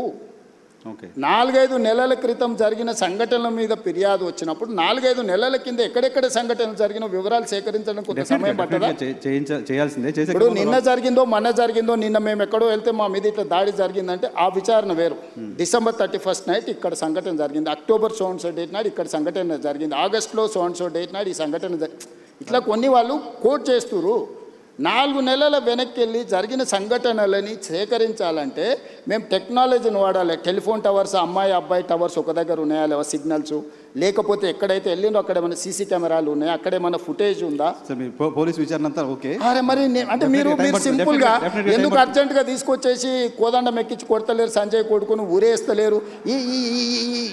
ఈ అంటే ఏమంటారు, ఇది ఇది ఎట్లా ఆన్సర్ చేయాలి? నేను దాని గురించి ఎక్కువ డిస్కషన్ ఒకటి జనరల్గా ఆన్సర్ చేయాల్సింది ఏంటంటే, భారత హోంశాఖ మంత్రి కొడుకు కేసు అయిన తర్వాత పారిపోవడం ఏంటి? అది చాలా తప్పు. అది బండి సంజయ్ గారు నైతిక బాధ్యత తీసుకొని కొడుకుని ఎంబడే విచారణకు పంపించాలి. నేను కూడా సూచన చేస్తున్న ప్రజాప్రతినిధిగా ధైర్యంగా ఎదుర్కోవాలి. పారిపోతే పరిష్కారం కాదు కదా. నేను బండి సంజయ్కి సూచన చేస్తున్నా. బండి సంజయ్ కూడా కష్టపడి కింది నుంచి కార్యకర్త నుంచి అక్కడికి వచ్చిండు. కొడుకు తప్పిదం వల్ల ఆయనకు తలవంపులు వచ్చినాయి. కానీ నిలబడి తప్పైనా ఒప్పైనా నిలబడి జవాబు చెప్పాల్సిన బాధ్యత ప్రజాప్రతినిధిగా బండి సంజయ్ మీద ఉంది. దాని నుంచి ఆ బాధ్యత నుంచి బండి సంజయ్ తప్పించుకోలేడు. నేను ఈ వేదిక మీద నుంచి బండి సంజయ్ గారికి సూచన చేస్తున్నా, తక్షణమే నీ కొడుకుని తీసుకొచ్చి పోలీస్ స్టేషన్లో నువ్వే అప్పచెప్పు. దానివల్ల నీ గౌరవం పెరుగుతుంది సమాజంలో. విచారణను ఎదుర్కోమనుండ్రి. తప్పో ఒప్పో విచారణ అధికారులు తెలుసా, నిజాయితీ కలిగిన అధికారులను వేసిన విచారణ ఎదుర్కొని నిలబడు. అంతే తప్ప పారిపోతే ఆదర్శంగా ఉండాలి. ఇప్పుడు మేము ఇవన్నీ ఏజ్ ఇవన్నీ అసర్టైన్ చేసుకున్న తర్వాత కంప్లీట్గా అగ్రెసివ్గా పోలీస్ బిహేవ్ చేస్తారు. ఓకే. ఇప్పుడు ఇవన్నీ అసర్టైన్ చేసుకొని నోటీసులు ఇచ్చినాం, వాళ్ళకి సమయం ఇచ్చినాం. ఆ నోటీస్ సమయం లోపల వాళ్ళు స్పందిస్తారని ఆశయం, స్పందించకపోతే పోలీస్ రకంగా వ్యవహరిస్తుంది. ఓకే. దీంట్లో 2 రోజులు వాయిదా వేసుకోవడం వల్ల వాళ్ళకు వచ్చే లాభం ఏం లేదు. ఓకే. నిలబడి విచారణను ఎదుర్కొంటే వాళ్ళ గౌరవమైన పెరుగుతుంది రాజకీయంగా. Right sir. మీ టైం కూడా అయిపోయింది. జస్ట్ క్విక్గా 2 క్వశ్చన్స్ తీసుకొని క్లోజ్ చేస్తా. క్వశ్చన్ ఏంటంటే, మోదీ గారు మొన్న హైదరాబాద్కి వచ్చినప్పుడు హంసే జుడ్జావ్ అన్నారు మిమ్మల్ని. దానికి మీరు డైరెక్ట్గా ఆన్సర్ చెప్పకుండా చిట్ చాట్లో ఏదో చెప్పి వదిలేశారు. ఇక్కడ ఆన్ రికార్డ్ కెమెరాలు ఏం చెప్పారు ఆయన? కలిసి నడవమంటే దాని అర్థం ఏంటి? మేము మాట్లాడుకున్నది మీరు పొలిటీషియన్ మాత్రమే కాదు, పొలిటికల్ అనలిస్ట్ కూడా కదా. మీకు ఎలా అనిపించింది? అధికారిక కార్యక్రమంలో ఒక రాష్ట్ర ప్రభుత్వం, కేంద్ర ప్రభుత్వం అధికారిక కార్యక్రమంలో ప్రధానమంత్రిగా వారు, ముఖ్యమంత్రిగా నేను అందులో పాల్గొన్నాను. మొదట నేను మాట్లాడినప్పుడు నేను వారికి రాష్ట్రంలో ఉన్న పరిస్థితులు, ప్రధానమంత్రి మన్మోహన్ సింగ్ గారు ఉన్నప్పుడు ఆయన గుజరాత్ ముఖ్యమంత్రి, వారి సహకారం వల్ల 10 సంవత్సరాలలో గుజరాత్ మోడల్ అని తయారు చేసి దేశానికి ఒక గొప్ప విధానాన్ని అందించినామని వాళ్ళు చెప్పుకుంటున్నారు. మరి మన్మోహన్ సింగ్ గారు అంత మెగ్నానిమిటీ చూపిస్తే నువ్వు గుజరాత్ మోడల్ తయారు చేయగలిగినావు కదా ముఖ్యమంత్రిగా. ఈరోజు మీరు మోడీ గారు ప్రధానమంత్రిగా ఉన్నారు, మా తెలంగాణ ప్రజలు నా నుంచి కూడా తెలంగాణ మోడల్ ఎక్స్పెక్ట్ చేస్తుండ్రు. ఆనాడు మోడీ గారు మీకు అందించిన సహకారం ఈనాడు మోడీ గారు రేవంత్ రెడ్డికి అందించాలి. దాంతో ఈ దేశ ఆర్థిక వ్యవస్థలో 10% మేము కాంట్రిబ్యూట్ చేస్తాం, నీ సహకారం మాకు కావాలని స్పష్టంగా నేను చెప్పిన. అప్పుడు ఆయన వికసిత్ భారత్ గురించి చెప్పి ముజే జోడ్జా నువ్వు ఏదైతే అంటే ఆ రోజుల్లో ఇచ్చినట్టు ఇస్తే నీకు సగమే వస్తాయన్నాడు. ఆ రోజున్న రూపాయి మారకం విలువ ఈ రోజు ఇప్పుడే టీవీలో చూసిన 97 రూపాయలు అయినట్టుంది డాలర్. ఆ రోజు ఎంత ఉంది? 45 రూపాయలు 50 రూపాయలు ఉంది. సో ఈ కంపారిజన్ ఆర్థిక వ్యవస్థ బడ్జెట్ విన్నాం సార్ మేము. కానీ ఆయన రేవంతాజీ అని పాజిచ్చి పర్టికులర్గా మాట్లాడాడు. అది అంటే రాష్ట్ర ప్రభుత్వం గత 10 సంవత్సరాలు కేసీఆర్ గారు ఏ రోజు కూడా సహకరించలేదు, సహకారం తీసుకోలేదు, కేంద్ర ప్రభుత్వంతో కలిసి రాలేదు, మాకు అనుమతులు అడగలేదు, మమ్మల్ని నిధులు అడగలేదు. జస్ట్ అప్కే ప్యార్ రహేతో బస్ హే ప్యార్ మే మై మర్ జాऊंगा అని చెప్పి మెదక్లో ఒకసారి అన్నాడు. ఆయన ప్రేమ అడిగిండు, నువ్వు మాత్రం నిధులు అడుగుతున్నావు, నిధులు అడగాలంటే మాతో కలిసి ఉండాలన్నాడు. నేను కూడా కలిసి ఉంటా, కలిసి పనిచేద్దాం. వికసిత్ భారత్ నీకుంది, తెలంగాణ రైజింగ్ నాకుంది, ఈ రెండు కలిస్తేనే ఈ దేశం, రాష్ట్రాల అభివృద్ధి జరగకుండా దేశం అభివృద్ధి జరగదని నేను చెప్పిన, ఆయన కూడా అదే ఆమోదించను. మా మధ్యలో 2 ప్రభుత్వాల యొక్క సహకారము, పాలసీ పెరాలసిస్ లేకుండా పాలసీ ఎక్స్చేంజ్ చేసుకోవడానికి అవసరమైన ప్రణాళికలు మాట్లాడుకున్నాము. మోడీ గారికి నా కమిట్మెంట్ తెలుసు పాలిటిక్స్లో, ప్లస్ నేను నడుపుతున్న ప్రభుత్వం విధానం కూడా ఆయనకు తెలుసు. కాబట్టి రాజకీయాలకు తావులేదు. ఆయన ఒకవేళ అక్కడ మాట్లాడినుంటే, పరేడ్ గ్రౌండ్లో ఇదే మాట్లాడినుంటే పార్టీ మీటింగ్ కాబట్టి చెప్పేటోని. మేము కలిసి పాటుకున్నదే ప్రభుత్వ అధికారిక కార్యక్రమం, మైకుల ముందల్లే ఇద్దరం మాట్లాడుకున్నాం. దీంట్లో ఒకవేళ నువ్వు అనుకున్నది ఉంటే తెర వెనుక కూడా మాట్లాడుకోవచ్చు కదా నర్సింగ్. అవును. కాబట్టి ఆయన తెలంగాణ రాష్ట్రానికి ఎవరైనా ఇబ్బంది పెట్టడం కోసం బహుశా మిమ్మల్ని అలా ఇన్విటేషన్ అందరు ఎదురుగానే మాట్లాడిండు. ఇది అందరు బహిరంగంగా జరిగిందే. ఆయన ఓపెన్ ప్రపోజల్ కలిసి రమ్మని తెలంగాణ ప్రభుత్వానికి ఇచ్చిండు, కేంద్ర ప్రభుత్వంతో కలిసి రమ్మని. కేంద్ర ప్రభుత్వంతో మీరు అంత ఫార్మల్గా చెప్పండి. మీరు పొలిటీషియన్ కంటే కూడా పొలిటికల్ అనలిస్ట్గా చాలా బాగా పాలిటిక్స్ అనలైజ్ చేస్తారు, నాకు తెలుసు. ముఖ్యమంత్రిని ప్రధానమంత్రి పాజ్ ఇచ్చి టీచ్ చేస్తున్నట్టుగా మాట్లాడితే దాన్ని రకరకాలుగా అనుకుంటే మంచిదే కదా. నాకు డిమాండ్ ఉందని నీకన్నా అర్థమైంది కదా. పోనీ రేవంత్ రెడ్డికి డిమాండ్ లేదు, అవుట్డేటెడ్ కాదు, రేవంత్ రెడ్డికి డిమాండ్ ఉంది అనేది అర్థమైంది కదా. డిమాండ్ అండ్ సప్లై కదా మార్కెట్ అంతా. సో రేవంత్ రెడ్డికి ఈ దేశంలో డిమాండ్ ఉంది, అది తెలంగాణ ప్రజలకు గౌరవము. నేను తెలంగాణ ప్రజల కోసమే పనిచేస్తా, నాయకుడు రాహుల్ గాంధీ గారి సూచనల మేరకే పనిచేస్తా. నాకు గొప్ప అవకాశం అనుకుంటున్నా సోనియా గాంధీ గారితో కలిసి పనిచేయడం. సోనియా గాంధీ గారు లేకపోతే ఇంకా 1000 సంవత్సరాలైనా తెలంగాణ రాష్ట్రం అనేది నిజం కళ కాకపోయిండే.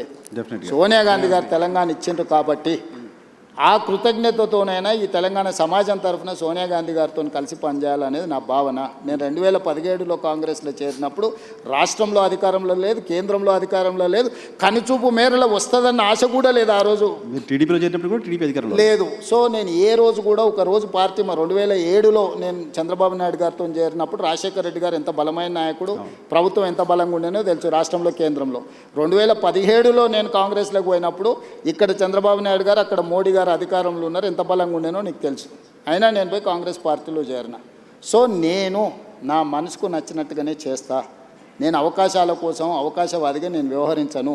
నేను పార్టీ మారిన ప్రజలు నన్ను ఎందుకు ఆమోదించారు, కాంగ్రెస్ పార్టీ కార్యకర్తలు నన్ను ఎందుకు హక్కున చేర్చుకున్నారంటే నేను నిబద్ధతతోని చేరిన అనేది వాళ్ళు విశ్వసించారు కాబట్టి. ఎగ్జాక్ట్గా 3 ఏళ్లలో నేను పార్టీ ప్రెసిడెంట్ అయినా, 5 ఏళ్లలో ముఖ్యమంత్రిని అయినా, 2.5 సంవత్సరాలు ముఖ్యమంత్రిగా చిన్న వివాదం లేకుండా, చిన్న సమస్య లేకుండా ప్రభుత్వాన్ని నడపగలిగిన. సో ఇక్కడ నేను కన్విక్షన్తో చేస్తాను. నేను చేసేటివన్నీ 100% కరెక్ట్ అని నేను చెప్పను. 10 పనులు చేస్తే 3-4 తప్పులు జరుగుతాయి, సరిదిద్దుకొని ముందుకు వెళ్తా. అన్నీ మనం చేసేటప్పుడు మంచి జరగాలనే చేస్తాము. మీరు కూడా ఒక 10 ప్రశ్నలు అడిగారు. దీంట్లో ఒక 3-4 బ్రహ్మాండంగా ఉంటాయి, ఒక 2-3 యావరేజ్గా ఉంటాయి, ఒక 2-3 కొంతమందికి నచ్చకపోవచ్చు, అవసరమా ఇది అని అనుకోవచ్చు. కాకపోతే ఏం చేయకుంటుంటే ఏ తప్పు జరగదు. 10 పనులు చేస్తే 2 తప్పులు జరుగుతాయి, అవి సవరించుకొని ముందుకెళ్ళాలి. మీ పార్టీ కార్యకర్తల నుంచి చాలామంది చెప్తున్నమాట, మా ముఖ్యమంత్రి హైదరాబాద్లో ఉంటున్నారు, ఎవరిని కలుస్తున్నారు, ఓకే, కానీ జిల్లాల్లోకి ఎప్పుడు వస్తారు, జనాల్లోకి ఎప్పుడు వస్తారు, కార్యకర్తలకు ఎప్పుడు వస్తారు, పాదయాత్ర టైంలో కలిసిన వాళ్ళు కావచ్చు, చాలామంది గ్రాస్ రూట్లో ఏం జరుగుతుందో ముఖ్యమంత్రి తెలుసుకోవాలి, మీరు ఏమన్నా ఇంటర్వ్యూలో ఆ మాట చెప్పండి అని చెప్పారు. డెఫినెట్గా నేను రెగ్యులర్గా నువ్వు చూడు, ఎవ్రీ 15-20 డేస్కు జిల్లాల ప్రోగ్రాంలు పెట్టుకొని వెళ్తున్నాను. కాకపోతే ఇక్కడ అధికారులు కానీ, నాయకులు కానీ, పరిపాలన కానీ అస్తవ్యస్తంగా ఉంది. దీన్ని అత్యంత సమయము ఇక్కడ కేటాయించి దీన్ని పట్టాలెక్కించకుండా మళ్ళీ గ్రామాలకు వెళ్ళినా. ఒకప్పుడు నేను సమస్యల్ని లేవనెత్తడానికి గ్రామాలకు వెళ్ళినా, ఇప్పుడు సమస్యలను పరిష్కరించడానికి వెళ్ళాలి. పరిష్కరించాలా అంటే నాకు నిధులు ఉండాలి. నేను గ్రామానికి వెళ్తే రోడ్డు లేదు, స్కూల్ లేదు, లేకపోతే తాగునీరు లేదు అడిగితే నేను నిధులు అక్కడికక్కడ ఇవ్వాలి. లేకపోతే ఆ జిల్లాలో పెండింగ్ ప్రాజెక్టులను పూర్తి చేయాలి. ఇప్పుడు ఆదిలాబాద్ పోయినా తుమ్మిడేటి ప్రాజెక్ట్ ఉంది, దాన్ని కట్టాలన్నా, దాని అనుమతులు తీసుకురావాలన్నా నేను చాలా శ్రమ చేయాల్సి ఉంటుంది. ఇట్లనే నా సొంత జిల్లాలో పాలమూరులో అది కల్వకుర్తి కావచ్చు, భీమా కావచ్చు, నెట్టంపాడు కావచ్చు, కోయిల్సాగర్ కావచ్చు, పాలమూరు రంగారెడ్డి కావచ్చు, అన్ని ప్రాజెక్టులు 60-70 ఏళ్ళ నుంచి ఇంకా ఏదో అసంపూర్తితోనే ఉన్నాయి. వీటిని చేయాలంటే ఇప్పుడు నాకు భూసేకరణ కోసమే నిన్నమని ఎన్ని కావాలంటే ఒక 1500 కోట్లు కావాలన్నారు. 1500 కోట్లు ఒక మహబూబ్నగర్లో సాగునీటి ప్రాజెక్టులో భూసేకరణకే కావాలంటే నేను నిధుల సమీకరణ మీద నేను సమయం కేటాయిస్తున్నా. ఇప్పుడు నేను కలవడానికంటే కూడా కలిసినప్పుడు నా దృష్టికి తెచ్చిన సమస్యల్ని పరిష్కరించడం అత్యంత కీలకము. ప్రజలు అది కోరుకుంటున్నారు నా నుంచి.